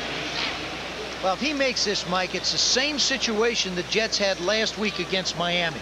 They were ahead 20-3. Looked like everything was going real well in their way. They wind up losing that one. This is something the Colts have to be careful of. They can, and the Jets, certainly with all the weaponry on offense, can put points on the board.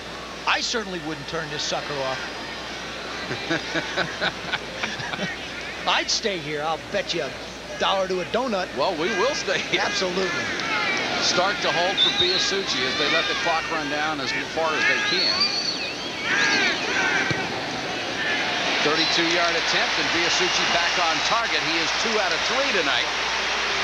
And the Colts now up 20-3. Not a fun first half, and typical of the year that Joe Walton and the Jets have had. And this has got to hurt him more than anything because he's their own. With one of the squib kicks. Townsell at the 10. Get it back to the 22. Split the wide receivers and split the running backs behind O'Brien. Hector on the little delay, and he'll get back a yard shy of the line of scrimmage. Brought down by Sam Clancy. That will do it for the first half of play. It's been almost all Colts here at home at the Hoosier Dome. They lead the New York Jets the third quarter. Bobby Humphrey and JoJo Townsell are deep. And this will be the most important possession of the game for the New York Jets. They need to get some points on the board. They have moved the ball, but scoring is more important than that. Yeah, you know, time of possession, all that kind of stuff doesn't count. You got to put numbers up on the scoreboard. Humphrey at the goal line. 24-yard line brought down. The Jets will start from there. And as you take a look at the halftime stats, look at the total yards. 299 to 90. Well, you know, I mean, they're beaten in everywhere. I mean, every place that the Colts could beat up on the Jets, they have. First downs, completion percentage, passing yards, rushing yards, total yards. You can forget about the rushing yards. The rushing yards now should be to keep the Colts honest. I think they can't abandon their game plan, but I still believe they got to get the ball to the guys who can make plays for them. One turnover hurt the Jets in the first half. They were down in scoring territory and came away empty. O'Brien quickly out to Townsell, gets the feet down, out of bounds at the 33. Townsell has gone from a premier special teams player with the injuries to Walker and Toon to one of the starting receivers, and he's had a good year. Yeah, it's been real sound. 32 possessions, 3 TDs. He's averaging 17.5. But, of course, when you don't have an Al Toon in there to help you out, really, and everybody would focus on Al, JoJo's numbers would probably still be up higher. 2nd and a yard to go after the gain of 9. Johnny Hector fighting for the first down stick, got close. Here's what the Jets did when they had the football in the first half. 62 yards, ends in an interception, an impressive drive. Then they got their only points after a 4-play drive that resulted in a field goal.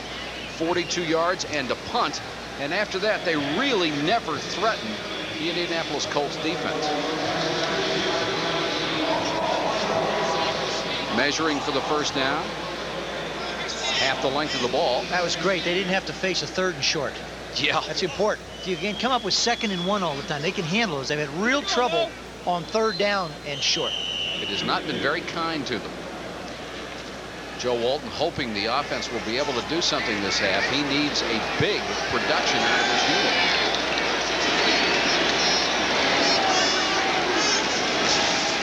Johnny Hector, nothing doing this time. The nose man, Armstrong, had him around the ankles, and then Donnell Thompson finished him off. Well, they felt like they could run inside. Freddie Young's only 235. Jeff Herard's only 245. But then you're faced with Harvey Armstrong, who's 6'3" and 280. And he can take up a little bit of space. First-year starter is Armstrong out of SMU.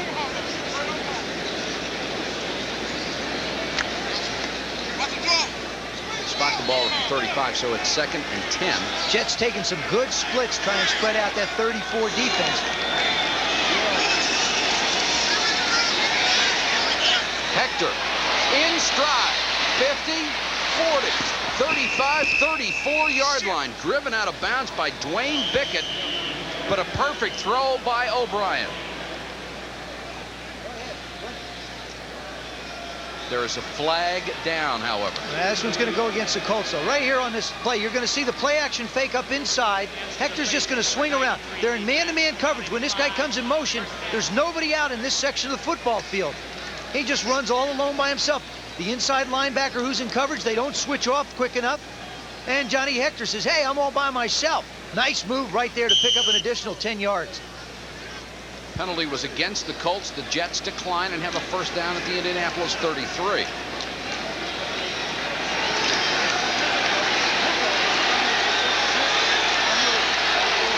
A.B. Brown in as the sole setback. He has not carried the ball this year. And flag stopped the play.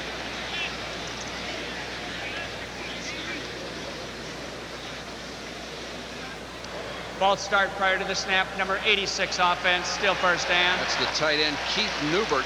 Hey, you can't blame him. He's only played 1 year of football before he got drafted. Here's a guy who was over in Europe playing basketball, and all of a sudden somebody called and said, oh, by the way, you got drafted in the 8th round by the Jets. Come on back, and that's what he did.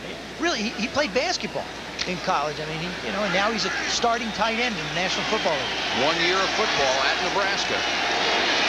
But he was impressive enough in that 1 year to go to the scouting combine and try out.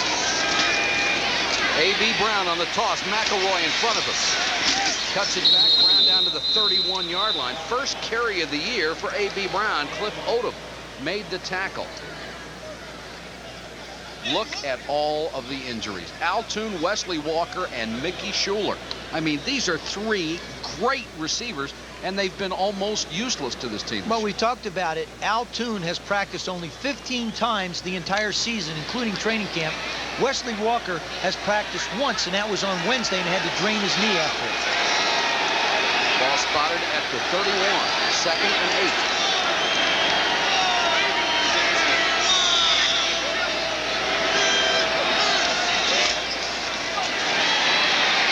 O'Brien with time. Little dump off to Hector. Stutter step, can't get away. Stopped at the 27-yard line. Nice defense by Banks and Herrod. They held their ground, didn't give up. They let Hector dance all he wanted to. Just stand there and shuffle back and forth. They just froze their position, never moved. The old 1-2 doesn't cut it. You'll see it. Again, a little check down. There's the throw to Hector. Now, 1 outside, 1 inside. Now, 1 outside, and 1 inside. A 1 outside, and 1 inside. And then onto the ground. Trouble is, his partner had a blue shirt on, wanted to take him down. 3rd and 4. O'Brien goes to the shotgun.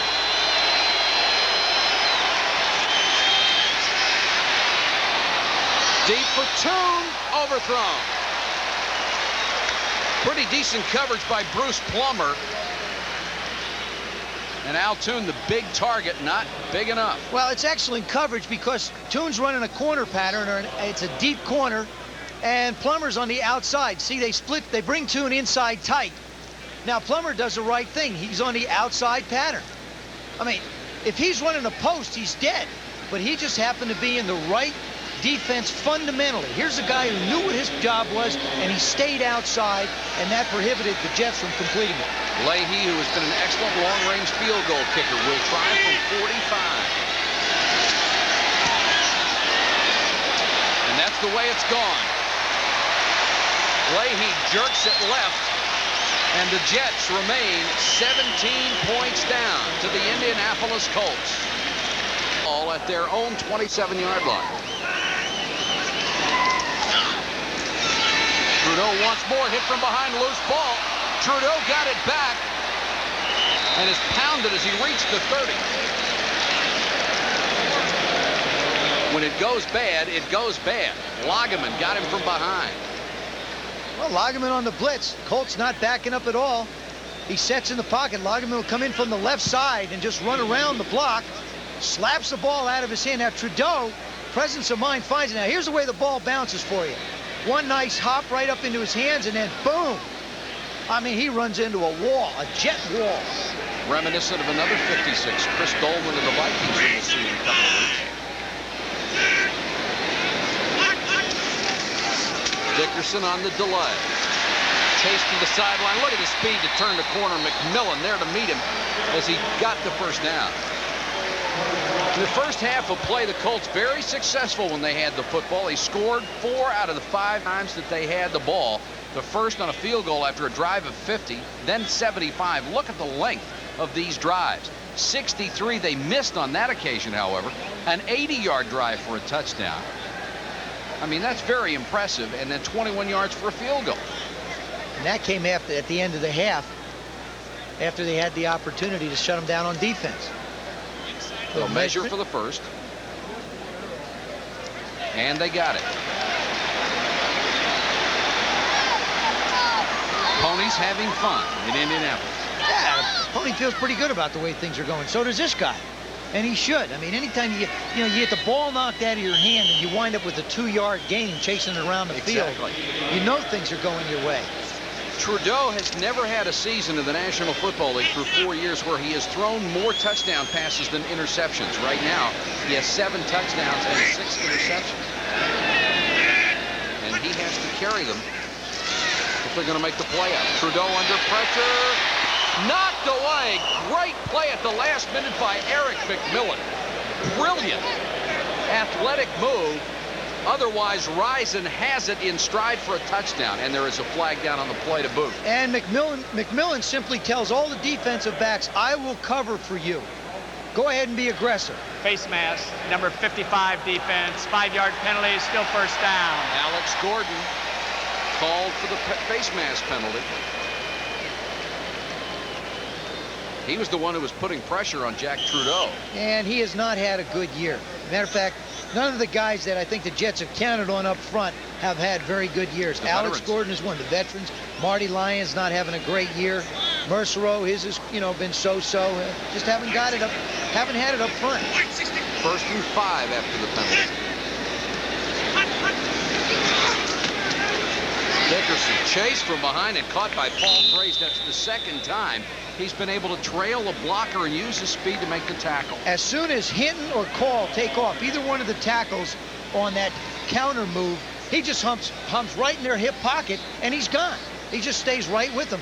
And Dickerson is so deep in the backfield that by the time the movement is made, the guards and tackles get out in front, Fraze is right there. The only way you can do anything with Hinton is run behind him. If you're in front of him, you get slaughtered. Can't see anything either. 2nd and 5. They'll run Hinton's way this time. Dickerson cuts it back. McMillan again gets the stiff arm, drives him out of bounds. Dickerson with that tremendous upper body strength.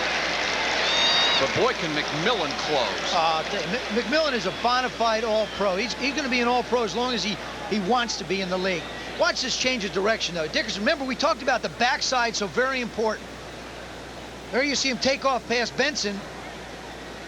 Stallworth doesn't stand a chance. Watch the stiff arm, though. Right on the shoulder and the side of the head. McMillan tries to tackle him, can't get a hand on him. 1st and 10, Colts at their own 49. See McMillan flow? Now look at him come back. There's 2 all-pros, one-on-one. McMillan made the Pro Bowl last year as a rookie, the first rookie to do it since Emerson Boozer in '66. Fraze again, with help from Marty Lyons, they'll bring Dickerson down this time at the line of scrimmage. There's a guy who's playing really well. Paul Fraze out of Syracuse. Only about 265 on the end. You'll see him make the move right upfield. Does a good job on Ben Hutt. Good spin move. Little spinner. Likes those little spinners inside. The spinners work inside because that's where the running back is. You try that spinner outside, you wind up away from everybody. 2nd and 9 with 9.5 minutes to go. 3rd quarter of play. Colts with a 20-3 lead, bidding for more. Four-man rush. Trudeau finally under some pressure. Deep for Verdun. Verdun to the 3.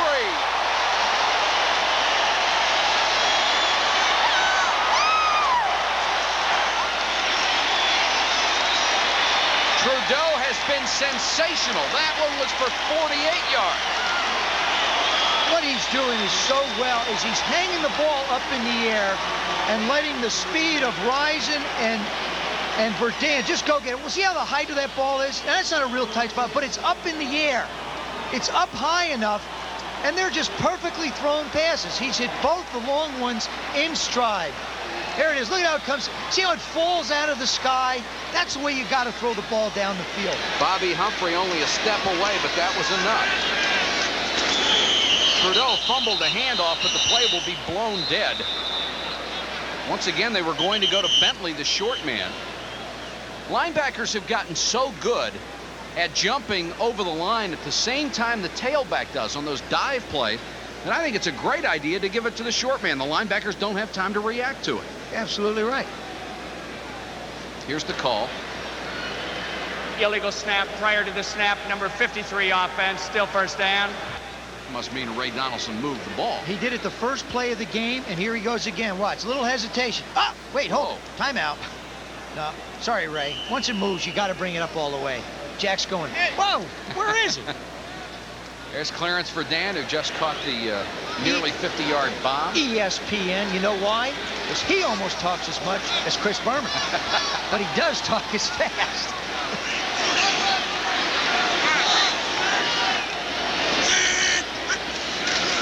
First and goal from the 7. Trudeau under some pressure.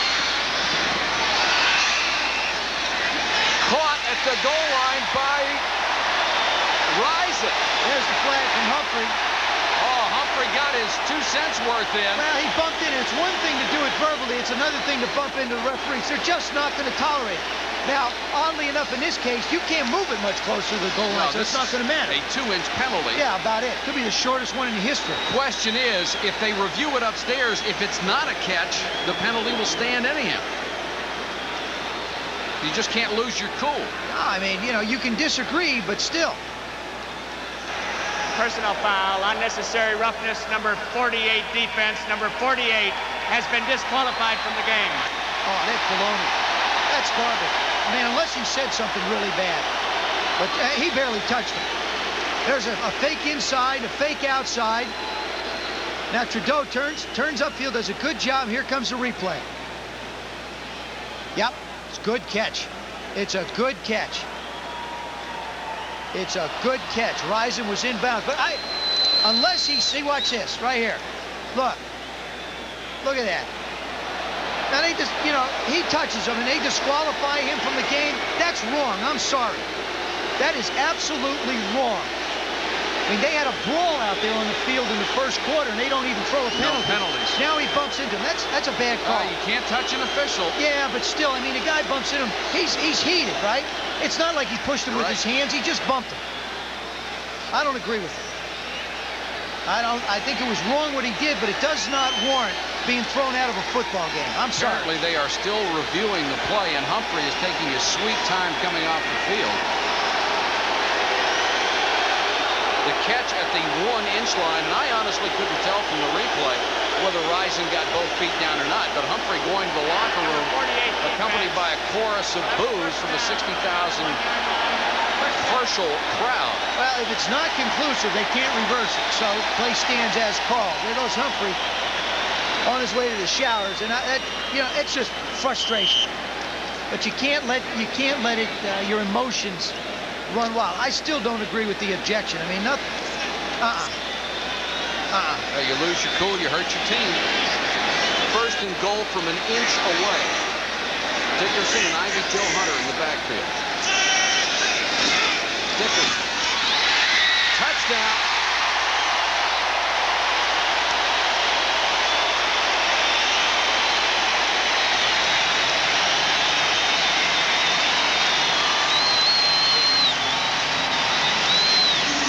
And this one's starting to get out of control at 26-3. His 5th rushing touchdown. This is just power. You cannot stop Eric Dickerson if you hit him high. Hasty tries to take him up around the shoulder pads. It's not going to happen. He drags him into the end zone. Biasucci will come on for the point after, and there you see Dickerson, 83 career touchdowns. He has been a marvel.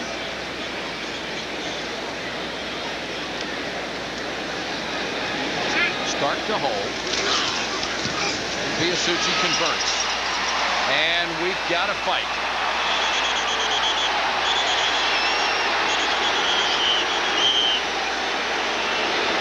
Pat Beach and Eric McMillan going at it. That's one of the toughest things when you're in field goals and extra points.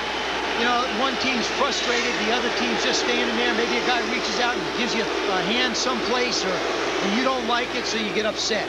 McMillan was going for the block and thought Beach held him and was upset after it. Joe Walton just upset. His team is down 20 cell, and Philip Epps are deep. Epps pinned in the corner, trying to bring it all the way back across, and has no success. Buried at the 13-yard line. John Brandis on special teams, and the scoring drive again. 72 yards, extremely impressive by the Colts, and Dickerson capped it from 1 yard out. Of course, that one's set up by the big reception by Clarence Verdun.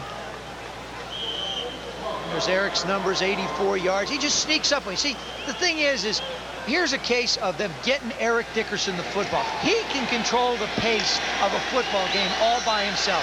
Trudeau making the conversions, Dickerson running the football. That's the story of the Indianapolis Colts on offense. And there's a guy who would like to carry it 30 times a game every game. Pat Ryan needing to go to the air to produce something. Too high for Johnny Hector, who was buried by Jeff Herrod. Excuse me, Kenny O'Brien.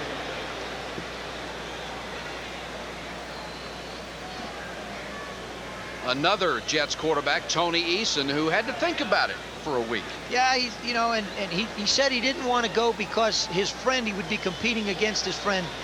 I mean, we're all friends. I got a lot of friends in football. But, I mean, you're talking about a job, and it's all good, clean competition, and you let it go where it goes. He's staying with Kenny now, so, they're still good friends, and he's still a part of the Jets. O'Brien dumps it to Hector. Nothing but Colts waiting for him at the 20-yard line. Good effort by Hector to get that much out of it. Cliff Odom in on the stop. Odom playing a lot tonight because Fred Young suffering from a neck burner. Pretty good set of linebackers for the Colts. Yeah, 3 out of 4 of them in the Pro Bowl. I mean, and Herrod will be. And he should be, you're right.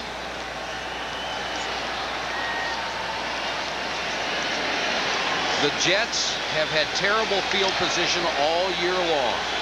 Starting at their own 20, 54 times. Well, you just can't go 80 yards every time lining up.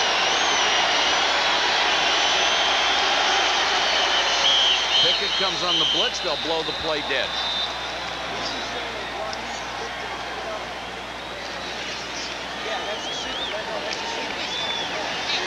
False start prior to the snap. Number 79 offense. Still 3rd down.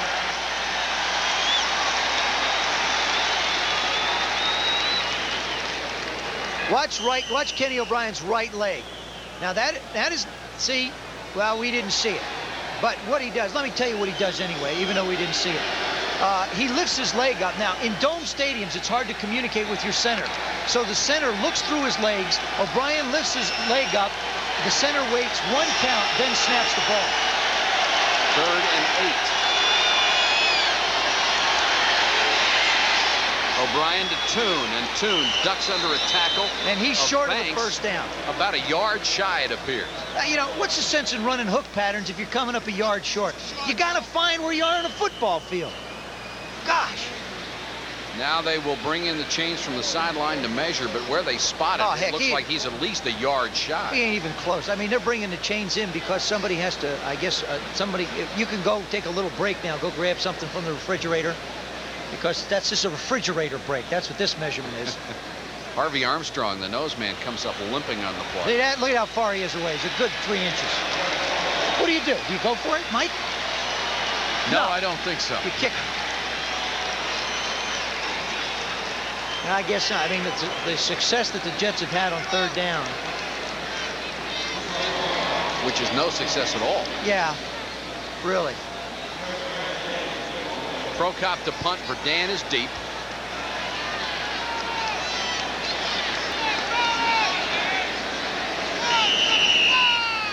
Both punters in this game, Prokop and Stark, were both decathletes. Incredible athletes. This guy here, look at the legs. That's not pads, that's his thighs. Almost blocked. And it takes a Colts bounce down to outside the 40-yard line. A 33-yard kick. Michael Ball nearly blocked the kick. There's a flag down at the 45-yard line. They're going at it again. That's Kerry Glenn, number 35, on the Jets. They're mixed it up. They get a little grabbing each other's helmets and face masks. And he's got that club on his hand anyway. 15. Personal foul, unnecessary roughness, face mask, number 35 kicking team after the ball was dead. First down. That's Kerry Glenn, so the Jets give up 15 more yards on the penalty.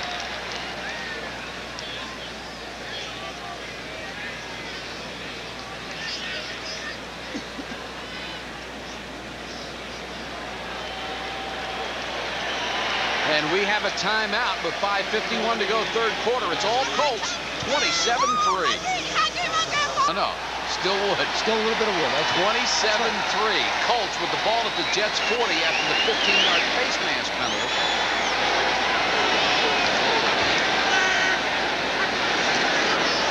Dickerson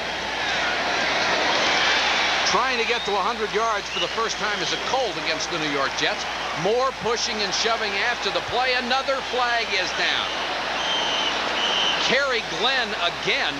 And Mark Boyer, number 84 for the Colts. I mean, they chased each other all over the field. And Kerry Glenn is going to be out of the ballgame if he doesn't watch it.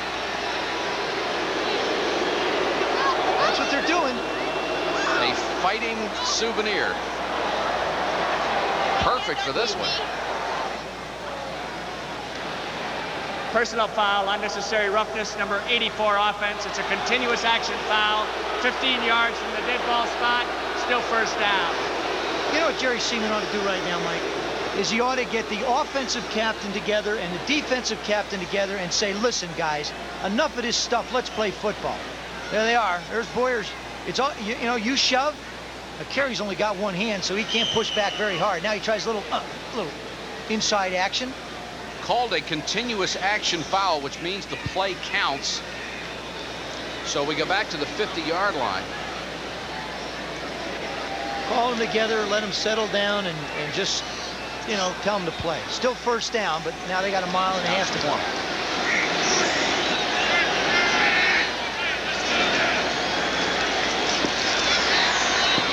Trudeau, short, the crowd wanted a flag, and they get it. No. I think that ball was tipped. At the line of scrimmage, absolutely not. The referee makes a good call. I mean, he makes the right call, but the fact is they'll come over and tell him it was tipped. There'll be no flag. Lageman raced downfield to say, hey, it was tipped. Like the Jets are saying, what else can happen to us? There is no defensive pass interference on the play. The ball was tipped. We have an incomplete pass, second down. Right at the line of scrimmage, there you see. The hand goes up. Kyle Clifton manages to just get a piece of it before it gets on to Billy Brooks. And all bets are off. Kerry Glenn on the coverage with Brooks. Nice job. Consulting with each other. Nice job by the refereeing crew. 5:11 to go, third quarter, 2nd and 20. Colts at midfield. Dickerson, gaping hole up the middle. Radachowski brought him down at the 40. More college football coming your way. Have a late Thanksgiving dinner with us. West Virginia against Syracuse from the Dome. And then Bino, Bob, and Lee will come along on Saturday, game day, 11:30 Eastern. And at 3:30 Eastern, we have Tennessee and Kentucky. What a great year for Tennessee. That's at 3:30 Eastern on Saturday afternoon. Does Major win the Heisman, Mike? I hope so. I think he's the best player in the country. Thanks for the question. Hey, no problem. 3rd and 9.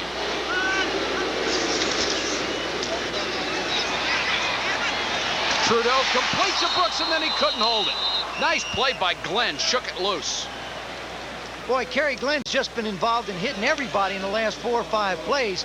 He doesn't care whether they're tight ends, tackles, or anybody else. Now, Trudeau just doesn't get enough juice on this one. The ball hangs up for Billy Brooks. He tries to do the best he can to hold on. Now, what they would consider possession is when his feet come down to the ground. Just because he had it in the air does not constitute possession. With 4:21 to go in the 3rd quarter, the Colts will punt for the first time. Ron Stark, one of the best kickers around. There are 2 lefties in the game tonight. And Townsell waits at the 10. Stark trying to hang it up. Townsell will take it at the 5. Doesn't have a single blocker back with him. He's buried at the 8. Townsell trying to make something happen. Didn't get a lot of help. A 4-yard return after a punt of 33. 27-3 Colts over the Jets. And they are now communicating with anyone who is hearing impaired in our audience. And she just said, we love the Colts. And thank you. You're welcome. That one. Thank you. You're welcome. Bye. Catch you later. Jets take over again in miserable field position at their own 9-yard line. 7 out of 8 possessions inside the 25. Not an enviable position to start for the quarterback, believe me.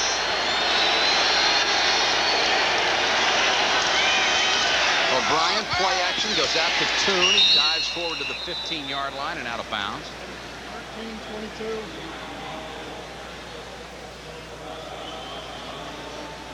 Tell you what, there are some strange-looking folks in the audience tonight. I mean, there's not a lot of things. There must be not a lot to do. Look at this. Look at this. These guys. Holy mackerel. It's Sven and Sven. Guy lost his chin guard or face mask, either one of the 2. Look at that. Al Toon, 5 catches, 41 yards tonight. 2nd and 4. O'Brien, play action again. Goes deep.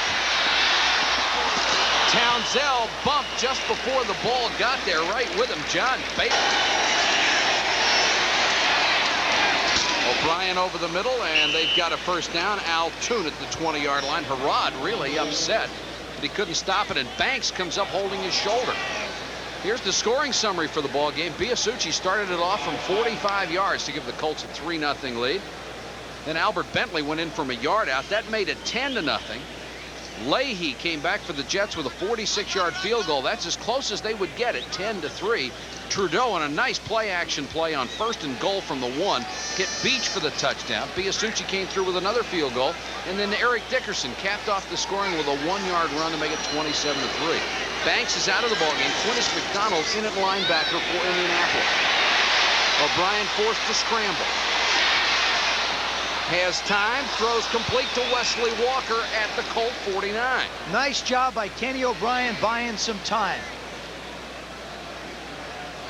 Offensive line gives him a chance to move around. There you see the pocket collapse. Big rush by John Hand right up the middle again. O'Brien, not a runner. He's not going to run anywhere. 8 rushes this year for a total of 18 yards. Veteran receiver Wesley Walker sees his quarterback in trouble and works back towards him to give him a throwing lane. The Jets have allowed 40 sacks this year, and this their 11th game, but they've done a pretty good job tonight in protecting O'Brien. Well, you got a guy who just doesn't move. I mean, everybody on defense knows where Ken O'Brien's basically going to be, so it's tough on the offensive line. Johnny Hector gets about 5. Banks, who came out a couple of plays ago on the sideline. Chargers wanted him to stay in rehabilitation till the end of the season, then try to play next year. Banks very anxious to get back on the football field. And the Colts admitted they were rolling the dice when they picked him up from San Diego. Well, he certainly has played well. It's given him that stability, that strong side linebacker. O'Brien under some pressure, had it tipped, still caught, and then dropped by Townsell at the 31. Ball tipped at the line of scrimmage. A little tougher to catch when it comes end over end. Well, you know, you saw how much, even by the scramble, you saw how much time Kenny O'Brien bought himself by running around. Here he's in the pocket again. And now, like, what happens is if the lineman can't rush, they just jump up and knock the ball down. That was Cliff Odom.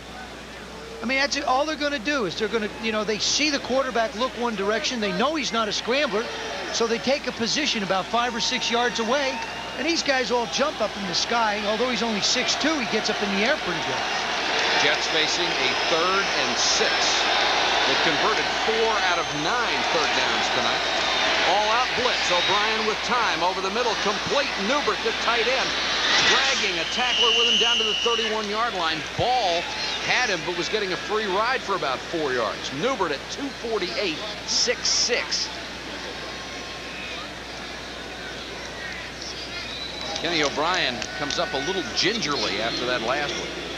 This is the price you pay. He's right in the pocket, stands right in, and takes one heck of a shot from the side. Oh, boy, Jeff Herrod just absolutely laid him out from the right side.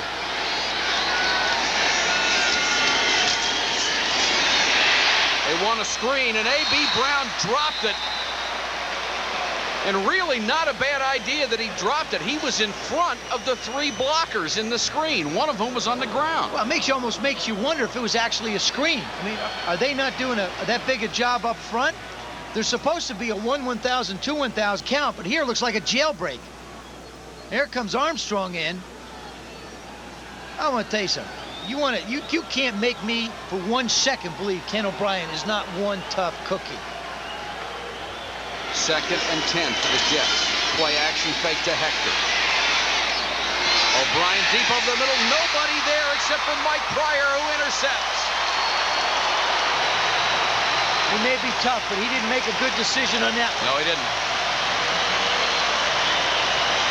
Pryor gets his 3rd interception of the year, the former replacement player, and with 2 of the Colts corners, one out with an injury, one out with a virus, the secondary's done a great job. They really have. You wouldn't think that they've missed a beat. Goods out, Daniels out, Pryor just filling in, doing his job. O'Brien's got a lot of time. Here, you get into a situation where you think your arm is stronger than it is, and it's really not. This one just hangs up in the end zone. Would have been way short of the receiver anyway. And Who was Pryor's Wesley smart enough Walker? to down in the end zone. Yeah, I mean, he just now they have the ball in the 20. Didn't try and run it out. 59 seconds to go, 3rd quarter, 27-3. That may have been the last gasp for the Jets. Dickerson, Fraze, who has had a fine game along the defensive line, pulls him down. Help from Alex Gordon. Fraze has been impressive against the run. There's Pryor on the sideline after his 3rd interception of the year. Kenny O'Brien and Pat Ryan on the sideline. You saw Eason earlier. He was in street clothes because he's on the inactive list tonight. You know, it happens so often. When your team is struggling as a quarterback, you don't want to take the short ones. He knows he's got to get back in the game and get a score up quickly, so he makes a decision to put it down, and it blows up in your face.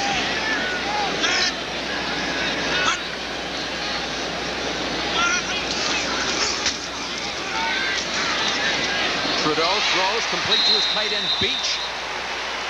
Juggling the ball, still had it at the 27-yard line. That will be the last play of the 3rd quarter, and the Indianapolis Colts in total control, trying to raise their record to 5-6 and stay in the playoff chase. The thing is a couple weeks ago he said some things about hey, everybody on this football team isn't playing, myself included. They were misinterpreted. Ron Myers even said he overreacted maybe a little bit, but that's what happens when you're losing. Everybody overreacts to everything. Crowd enjoyed it tonight, leading 27-3 as we start the 4th quarter. Dickerson busts through a hole, this time across the 40 to the 45. Eric McMillan made the tackle after a gain of 18. I guarantee he wanted to go the distance. He watches TV. He's seen Bo Jackson dance, and he says, hey, I've been here a while. Watch this. Straight up the gut. Shortest distance between 2 points is a straight line. Eric runs right at 1 tackle. Now watch him switch hands. Look at that. See how he switched the ball over to the other hand to protect it and then uses a straight arm. Dickerson now with 900 yards rushing this season.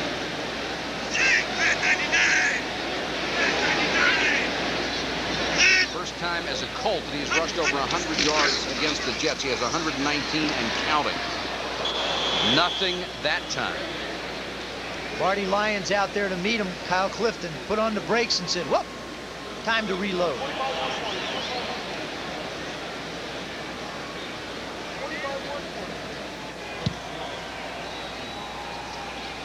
120 yards now. His 56th 100-yard game. That's incredible. You know what's more incredible, Mike, is you look at the average tonight, 4.8 yards a carry. That means every time he touches the ball, he's picking up half a first down for you. He's had 4 100-yard games this year. His previous season low was 5 times. But he looks healthy again. Trudeau against the blitz for Rison. Almost made the spectacular catch. Right with him was James Hasty. Boy, has Trudeau thrown the ball well tonight. He has thrown it beautifully, Joe. He just, he's putting the ball up. The thing that's so impressive, you see the height and trajectory he gets. It's almost out of the picture. As a matter of fact, it is. And here it comes back in. See how that baby turns over? He's giving his guys a shot to run it. Look at it. He's running all the way over to the sideline. He thought he threw that one home. Body English, you know? It's like when you try and putt those 40-footers, which you never have. You have the 4-footers. I have the 40-footers. You wouldn't know about that. The body English helps out. 3rd down, 10 for the Colts. Trudeau moves Dickerson. And then everybody else moves. Well, what happened is Chris Hinton looked up at the 45-second clock. He saw it go to 0, and then he figured, well, they got to snap it.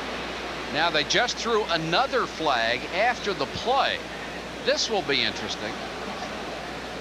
It appeared that Chris Hinton kicked one of the penalty flags. Well, now, if they penalize him for this... Well, they threw a guy out of the game for bumping into an official. I wouldn't be surprised. No, this was bumping into his flag. Oh, okay. We have a false start, number 75 offense. We also have unsportsmanlike conduct, kicking the flag, number 75 offense. It'll be a 5-yard penalty and then 15 more. Come on. You hurt that hanky, man. Hey, whoever does the laundry of those flags is upset because it's got probably a little black mark on it now and he won't be able to get it out. We both watched a lot of football. I never saw a flag abuse penalty before. No, I mean, have you? No, I mean, it's just, you can take this thing so much. You got to use a little common sense. Guys are frustrated. Let them kick the flag for crying out loud. That's not losing control of a football game. So they march it back to the 25. Ron Myers says, what was that call? Kicking the flag? Oh, brother. Please. There it is. Look, I agree with you, Ron. I do, too. Kicking the flag. Come on. That's the new one. Chalk that one up. That'll be discussed at the owners' meeting.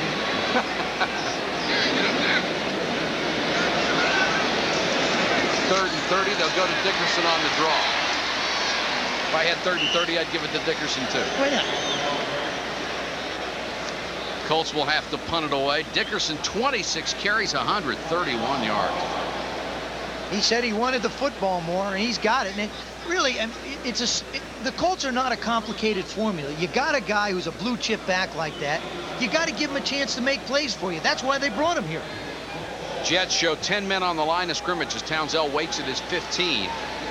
Start to punt. Let's see if the Jets come. What a great time for a play fake. Stark got rid of it. Not much of a kick, and it takes a bounce back the other way, all the way back near the 40-yard line. A kick of only 24 after the bad bounce for Ron Stark. Timeout with 12 over the Jets. 27-3 New York ball at its own 40-yard line. Bickett and Banks both slightly injured for Indianapolis. They may not be back into the ball game. Al Toon forced out of bounds as he crossed midfield. Bickett with a sprained ankle and Banks with a pinched nerve in his right shoulder. And Banks is back into the ball game. I was just going to say, with a 27-3 lead, you would think maybe Banks wouldn't be playing, and now he'll come off the field. Yeah, but guys are professionals. If they can play, they want to play. That's why, in a game like this, why do you leave your starter in? Because you just don't want it. You want to leave him out there. You don't want to disrupt his rhythm. Hector with a huge hole up the middle. Gets to the 41-yard line. Banks, of course, his problems well documented, and now joining the ranks of people who have had just a legion of problems with drug abuse. Dexter Manley kicked out of the league. Of course, you can apply for reinstatement in a year, but you wonder if anybody's ever going to get back in, as O'Brien is sacked back past midfield. Well, you know, the thing about Dexter, what scares me is when he was in the National Football League and I played with him, and he's an effervescent kid who made a bunch of mistakes. Not one, not two, but a bunch of mistakes. What scares me is as long as he played in the National Football League, there were some kind of restraints on him as far as not having to do substances. Now, all of a sudden, he has nothing to keep him from getting involved, possibly worse.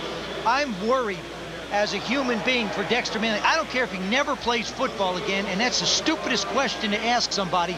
Will you reinstate him in a year? Who cares? Let's talk about a human being being saved. He should never play again.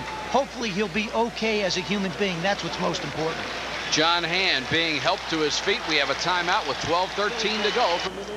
12:13 to go, and there's Dwayne Pickett on the sideline. Wake up, Mike. Wake up. Just kidding there. Yeah. 3rd and 12.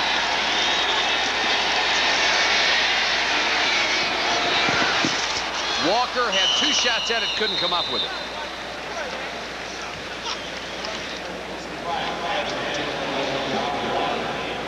Good coverage by Michael Ball. There's Wesley, runs a little out and up. Ball doesn't really bite. He's running with him. Now here's the ball. It's good coverage. Ball hits him, hits Ball in the shoulder. The ball hits Ball in the shoulder and just bounces away. Now the Jets are going to go for it on 4th down and 12. Why not? I agree. 11:55 to go. If you have any chance, you have to do something right now. And Joe Walton says, you know, it doesn't matter to me if it's 45-3. Let's try to get back in the game. And again, Mike, you got to make the point in this game. The Colts lost both their starting corners to the flu and hamstring injury, and they still managed to come back. Al Toon with a great catch and then turns around and got the first down. Unbelievable. You got to get the ball to your playmakers. Al Toon's a playmaker.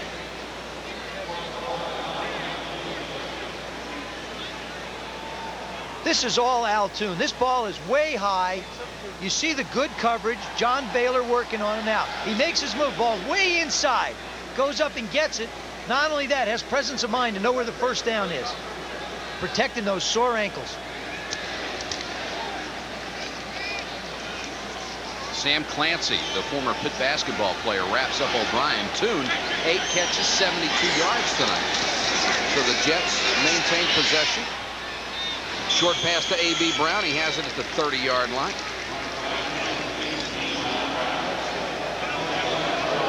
One of the great names in pro football, Weeb Ewbank, who coached both of these franchises. Colts from 54 to 62, the Jets 63 to 73. Hurry up offense and hurry up. Jeff Herrod nails Kenny O'Brien. And as we saw Weeb Ewbank, we can only think, and O'Brien is still down. Really was blasted from the side. We have bad news to pass on to you. One of Weeb Ewbank and the Jets' great players of all time, Sherman Plunkett, the offensive lineman who played on the 58 and 59 Colts championship teams, died at the age of 56 at Mount Sinai Hospital yesterday in Baltimore, Maryland. He had suffered from cancer. And this is at a time when the Jets are trying to get a lot of former players together to form an alumni association. So if you're interested in that, you should contact the Jets. Here's that big hit. And there's Kenny O'Brien just absolutely getting exposed. As soon as he lifts that arm up to throw, he's doesn't even have the faintest idea that Herrod is on his way. Just helmet in nails the upper ribs. See him looking to his left, gets it down just long enough. And you know something? That's a fumble. It's fumble too. I mean, they're just, you know, Jeff Seaman just decided to do something nice for the New York Jets. That's a fumble. 4th sack of the game, and O'Brien is still down. Once again, and here's the problem that O'Brien has had tonight. Early, the Jets did a very good job of protecting him, but he's been pounded lately. 33 attempts. 24 times he's either had something lousy happen to him or he's been running for his life. And Pat Ryan warming up, looking to his first action of the season. So again, we would like to remind you on behalf of the Jets about their alumni association. They would like to start one, and they would like former players to contact them. So if you're interested in that, And good to see Kenny O'Brien up and be able to walk off by himself. Get a hold of Frank Ramos regarding the alumni thing with the Jets. They care about the people that have played there, and they'd like to do something with it. O'Brien, the numbers on him: 215 yards, 2 interceptions, and he has been tattooed, especially in the second half. And Pat Ryan, the 12-year veteran out of Tennessee, comes in. Both O'Brien and Ryan have had shoulder problems in the last couple of years, and both worked in the offseason to correct them. This is no fun for Pat Ryan. I mean, you know, you're down by 24. There's 11 minutes to go in the game, and you know what you have to do, and so does the defense. And it's 3rd and 11, and here comes the blitz. He unloads. Altoon makes the catch, dragged out of bounds as he got to the 32-yard line. It'll bring up a 4th and about 6. Bruce Plummer took him out of bounds. Really don't have a lot of time to get warm, do you? Not only don't you have time to get warm, but the thing is the guys across the line of scrimmage, the defensive line and linebackers, their hands are down, their butts are up in the air, they're in sprinter stances, and all they want to do is meet where you are. You know, I mean, and what the Colts are doing is they line up in a 4-man defensive front, but they're always bringing that 5th guy, and it's Herrard. And I'm telling you something, when he comes recklessly and relentlessly. For the second time on this drive, the Jets will go on 4th down. Here comes the blitz. Ryan with time, almost picked off. Baylor had it in his hands. It would have been a touchdown. But the Jets will turn it over on downs anyway. John Baylor out of Southern Mississippi would have had his first interception. You know, John Baylor is going to feel great right up until this point when they look at the films. He times this perfect. He absolutely times it dead letter perfect. Hits him right between the 3 and the 6, and he can't hold on. And I'll tell you something else. His teammates aren't going to let him forget it either. No. There was nobody to make the tackle. I mean, that hits him dead between the numbers. And then he just drops down to the turf in total frustration. 10:56 to go in the game. Colts now in total control at 27-3. Dickerson. Took a big hit from Paul Fraser, who's had an excellent game. There's one guy that's played exceptionally well for the Jets tonight. It's been Paul Fraser. McMillan has been in on his share of hits too, but Fraser's been tough up front.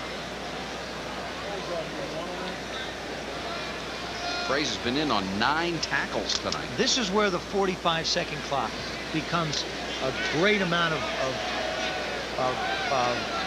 good fortune for the offense. I was looking for a word. I mean, you could have come in with some kind of word. I couldn't For the think of 3 or 4 one. people that are still watching this, they've been interested.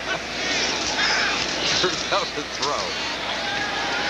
Rison tried to short hop it, couldn't come up with it. You know what you're asking yourself? You're probably saying, why in this situation are the Colts continuing to try and throw the football? What the Colts are trying to do is they're trying to give Jack Trudeau an opportunity to work within the system, make the calls just like the game is nothing. There's no pressure on him. Now he gets a chance to drop back and execute and keep the rhythm for next week. Is that why Dickerson is still in the game? That's why Dickerson is still in. We used to get criticized when I was a quarterback in a blowout. Why are you still in? This is not college football where you put in your second team. These guys are out there. They earn the right to be number 1s. They want to keep on playing. 3rd and 9. Trudeau to throw again. Bentley with a great catch. The pass was low and behind him. He made the catch. Clifton and a couple of his teammates put the hit on him. He may be shy of the first down. But what a great effort. Oh, and there's Jack Trudeau. Boy, you know, that's a smart thing by a quarterback. The guy makes a great catch. You walk up as soon as he shakes the cobwebs out a little bit and be the first face that he's going to see and just say, hey, listen, great catch. Thank you very much. This ball is thrown way outside low, and look at that grab. Just reached out and snatched that one and took a face full of helmet and got the first down on top of it. Clifton just leveled him. And Bentley is one of those guys who they always say if he was with another team, he would be a star, a starter. I think he would too. Absolutely. You know, before Eric Dickerson came here, Albert Bentley was the 2nd leading total offense guy in the National Football League. I mean, he was their star. and he's taken on this role as sharing the backfield with Eric Dickerson. Great. Flea flicker. Trudeau. Rison couldn't hold it. Now, this brings up the question. You're up 27-3. You say you're keeping your starters in there so you can run your normal offense. Why do you do this? Joe Walton's sitting there saying, all right, Ron. Listen, you know something? We play you guys twice a year. This thing goes around and comes around. Rison just does the stutter step on Hasty, not figuring this is going to happen. This is one that just got away from him. That's a catchable ball.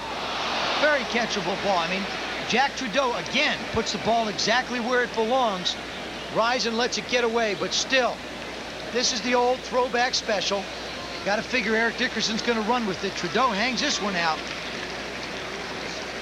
Now, that one's not put up in the air as high as the other ones were, but this is still a perfect throw. I really find the call still a little hard to understand. Yeah, I do. You know, that's the kind of call that it's not a respect call. No. But, you know, this has become a cutthroat, tough business. Marty Lyons had to be helped off the field. He took a shot on the last play. And I think after that last call, the flea flicker up 27-3 with 9:32 to go, you may see some bigger hitting coming up. Yeah, I'm going to back up a second, though. You got to remember what the Chicago Bears did today, though. You really do. This is the NFL, and lots of things can happen in a hurry. Radachowski came up in a hurry to knock down Dickerson. Maybe I'm not out of line to say that the New York Jets are not going to be confused this year with the Chicago Bears. No, I agree, but I'll tell you, again, though, Mike, it's, you got 9 minutes to go. We saw inside of 3 minutes, 3 quick touchdowns. Now, you say, well, it's not going to happen to me. It's not going to happen to me. Don't look at me like I'm trying to justify this play. I'm not. I'm just telling you, I don't, it doesn't endear, Meyer's not going to endear himself to Walton. No. But it still is a call within the parameters of the game. Well, it was a nice explanation. I disagree with you. I know. I'm not convinced. I convinced myself. 3rd and long. Dickerson on the delay. And it will bring up a 4th down. Dennis Byrd made the tackle. Ken O'Brien, we're told, had the wind knocked out of him and bruised an elbow on the play where he was sacked. He has had a lot of arm problems. He takes a long time to warm up. They held him out all through training camp this year, let him only work very sparingly.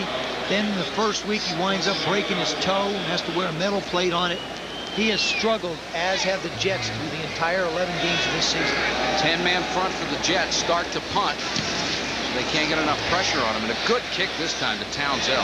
All the way back to the 9. Got a good block. Across the 20 to the 21, and a late flag comes in.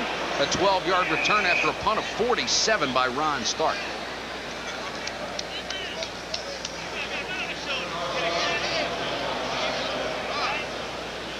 And we'll check the call from Jerry Seaman.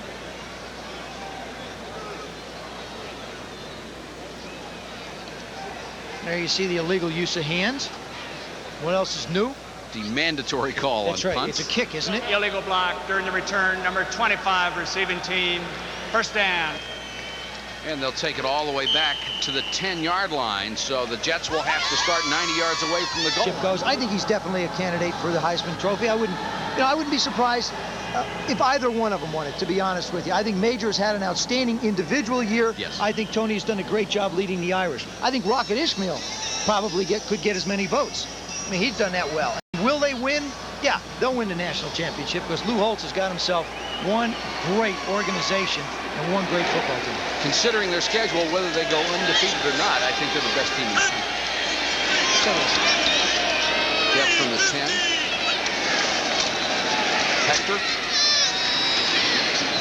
Middle of that Colts run defense has been a little bit soft tonight. That's where the Jets have had their most success. Jeff Harrod made that tackle. Sports Center coming up. You'll see highlights of the Packers' upset win over the 49ers, the Atlanta Journal 500, and everything that's going on in sports. Jets going with a hurry up. They get the ball up to the 25-yard line, and Rick Pitino will be along with a one-on-one interview. Newbert made that catch. Here's your hurry-up offense. The one thing that concerned Bill Muir the defensive coordinator of the Colts was if the Jets lined up with all wide receivers with that suspect secondary here, but they've done a great job. Taylor with the interception at the 42. The pass badly overthrown, and the Colts will get it back. And that's a classic case. You got a quarterback who hasn't had a chance to work it all, and he's throwing it to Al Toon, who's only practiced sparingly all year. O'Brien wearing that glove on his right hand just because he can handle it. You can just barely see it on his throwing hand. Now, that's a sticky glove. Doesn't have anything to do with the ball. It's thrown very well. Al Toon doesn't expect him to throw it inside. He expects him to throw it outside in the hooking area. So with the third turnover, the Colts will take over, and Tom Ramsey gets a chance to come into the ballgame. He started last week, the forgotten man at New England, who has joined the Colts. Dickerson stays in. He gets the carry. Radachowski missed him. Fraze was over there to be in on the tackle with Dennis Byrd.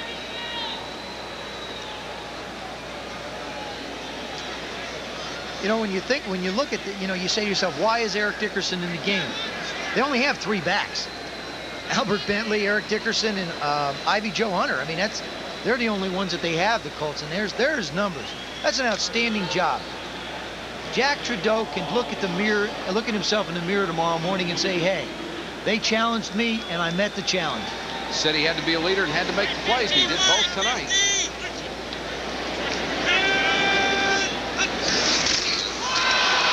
Couldn't handle the snap from center, but falling on it at the 39, Ramsey may have gained a yard on the bad fumble, or bad snap that resulted in the fumble. Wouldn't be surprised if he gains a yard. We saw Trudeau get the ball knocked out of his hand, gains 2. Ramsey gains 1. There are his numbers: 2 games, 13 completes, 30 attempts. This will make the Colts 5-6, and realistically keep them very much in the thick of the playoff picture the way things are going in the AFC. The Jets will drop to 2-9, and of course it was over for a long time ago for the Jets. They've given up 434 yards in total offense tonight.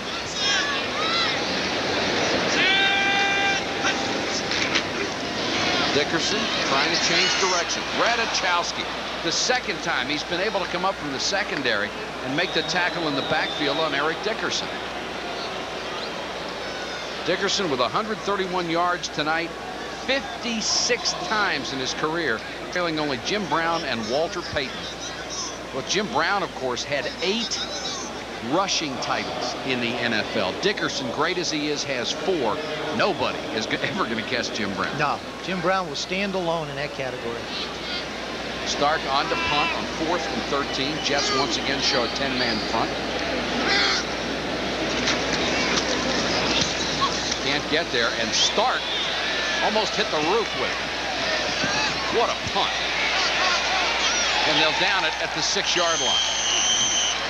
We have an overhang in front of our booth, and Ron Stark kicked it out of our sight. It bounced it off a light. I saw it. He's laughing about it. He knows how high he kicked it. 38-yard punt. Hickey and Kevin, congratulations. A well-deserved record. Johnny Hector picks up about 4 to the 9, and congratulations to the Packers, who improved their record to 6-5 with a big upset of the 49ers. You know, the Bears lose, the Vikings lose, the Packers win. And that one's getting closer and closer. Who's gonna win the Central Division? 2 weeks we have the Bears and the Vikings on ESPN. Be a big game. Johnny Hector diving out to the 15-yard line. The results of the AFC playoff picture. This includes today's results. Buffalo and Miami at 7-4. Cleveland 7-3-1. They were tied today. And Denver 8-2 pending Monday night's game. On 3rd and about 2, Roger Vick gets outside. Buffalo has beaten Miami twice this year, so that's where they have the advantage. Here's the wild card picture. Houston 7-4. We've put Indianapolis at 5-6, 27-3 lead with 3:51 to go. I figure that's safe. Well, way to go out on a limb, guys. That's the way to do it. Take a chance. Roger Vick across the 25 to about the 26-yard line.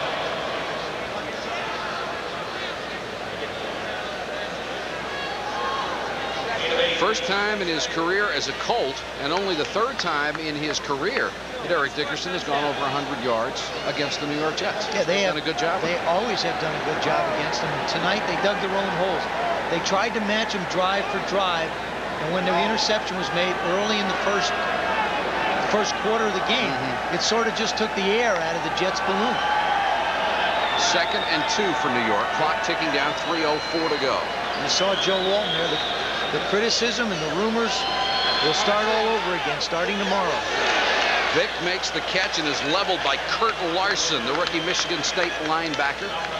Here's what the Colts have to face to get into the playoffs, and not an easy schedule. San Diego at New England, then Cleveland and Miami, both here, and 2 divisional games in those 5, then at New Orleans to finish the season. Well, the big thing is they'll play 4 of the 5 in domes, and 4 of those are actually, you see, 3 of the 5 left in, or 3 of the 4 left, 3 of the 5 left in domes, and they'll be here. And then the one they go down to is in New Orleans. So, and these guys love to play inside. Do you think 9 and 7 will make the playoffs? In the AFC, yes, I do. I don't think it'll happen in the NFC. Vick trying to get outside. Got a block from Toon on the corner. Picked up a couple more to the 46. Ezra Johnson and Jeff Harrod made the tackle. And we're coming up on the 2-minute warning here in Indianapolis.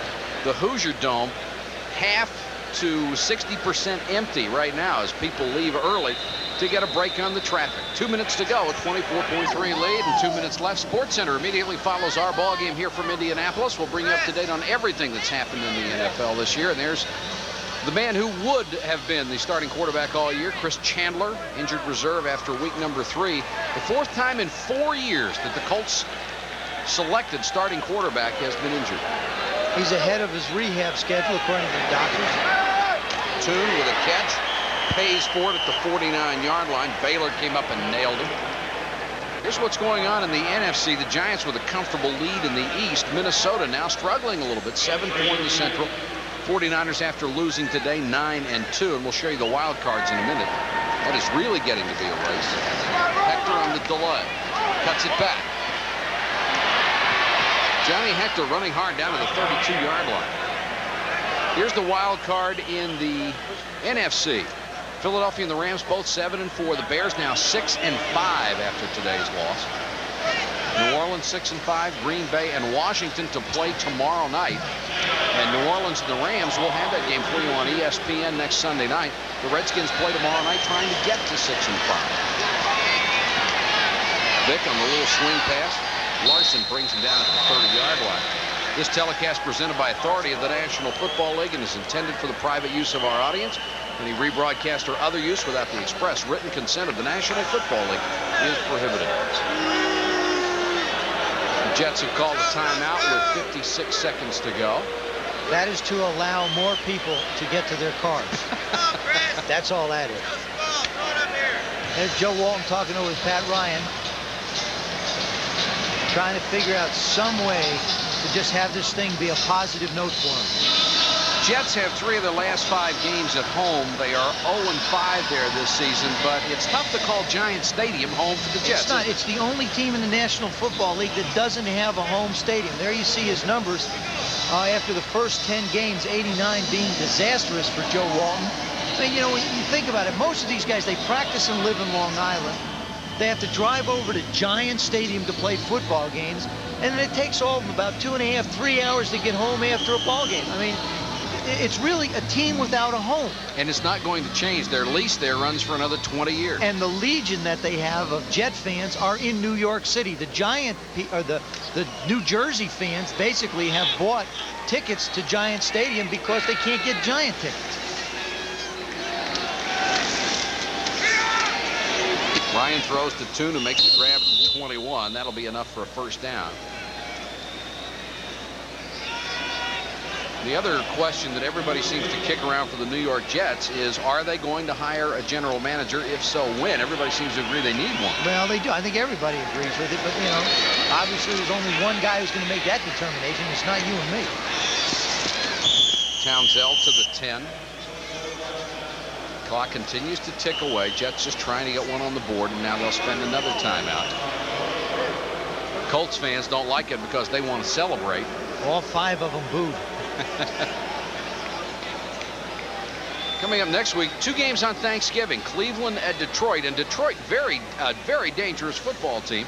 Philadelphia and Dallas, and the Cowboys, since we had them with a win over the Redskins, have scared some people, but still losing. They really should have beat Miami today, but Dan Marino hangs up the Hail Mary, and they wind up beating them 17-14. Chicago at Washington, the big game in the NFC playoff picture. Cincinnati and Buffalo, another huge game in the AFC.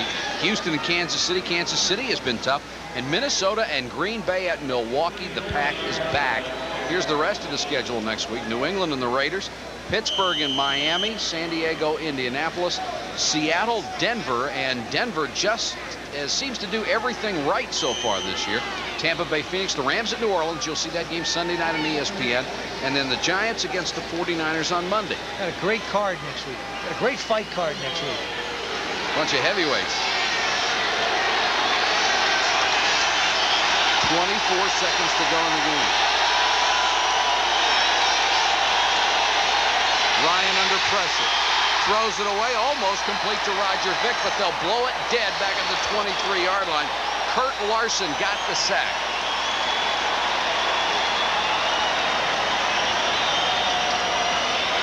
Sack number 5 for the Colts. Talked to Donnell Thompson on Saturday. I said, how many sacks are you going to get against the Jets? He said, we're going to get at least 4. Well, he was right. He was right. There it was. They were right at 4. Clock now running. They got 5. Pat Ryan just looking up and says, what's the point? And they call timeout with 3 seconds to go. No, I don't believe he's calling timeout. Joe Walton to talk to Pat Ryan. It's one thing to play to the end, but down 27-3 with 3 seconds to go. This was a mistake. I want to read tomorrow in the paper that this was a mistake. That's all I can tell you. Unless, you just got 3, you figure, what the heck? May as well use up something tonight. Couldn't have used any of my offensive plays, so let me use up the timeouts. Bob Lee and Dan Patrick standing by with SportsCenter. Great. And mercifully, in 3 seconds, this baby is over. Yeah, we can all leave then. Oh, yeah, but on SportsCenter, you're going to see a fabulous interview with Rick Pitino. We might be able to get back to be able to watch it in time. That's right. There won't be any traffic. Miserable night for Joe Walton and a wonderful night for Jack Trudeau. Got ice on that little pinky of his. Ryan goes for the end zone. Townsend, touchdown.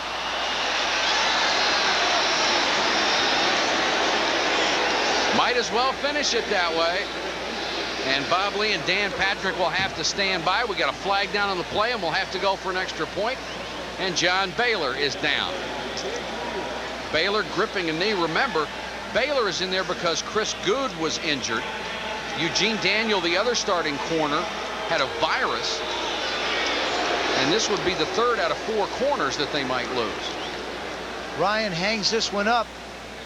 Townsend does a great job of coming back. It looks like Baylor just plants that. Oh, no. Townsend falls on it. That's what happens. It looks like he got it hyperextended back. Hopefully it is not serious. He just got it caught underneath JoJo's back. Well, once you catch your shoes on this stuff, and if somebody's on them, only thing that can move are your knees or ankles or something else, because your shoe's certainly not going anywhere. Baylor out of Southern Mississippi. He was on IR last year with a broken wrist. Good position. It's obviously going to be interference out there. Now watch right there. Townsend falls on his ankle and has his foot nailed down, and as he leans back, it seems like he twisted it.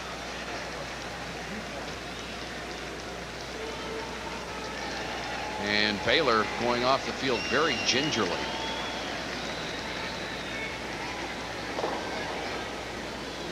Well, that's really tough. Last play of the game, a meaningless play, and you come up hurt. A nothing play. Absolute nothing play. Which, when we go back to the fact, why do you play your starters in a blowout? I think it's a mistake. Yeah, well, having been a player, you don't want to come. This is when a game is fun. I got to be honest with you. When you're a starter and you've got a comfortable lead, that's when it's fun. The object is to kick the other guy's tail on the other side of the line of scrimmage. And if you're in a close game, it's back and forth. You get in a game like this, you can say, okay, I get to do and have some fun doing it. No time on the clock. Leahy will attempt the point after, and he's got it. And that puts an end to this one. The Indianapolis Colts have beaten the New York Jets 27-10. Joe Walton absorbs his 9th defeat of the season. Excuse me. The Indianapolis Colts go to 5-6.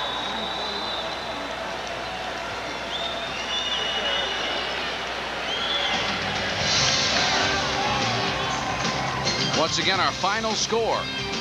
The Indianapolis Colts 27, the New York Jets 10. For Joe Theismann, this is Mike Patrick saying so long from the Hoosier Dome in Indianapolis.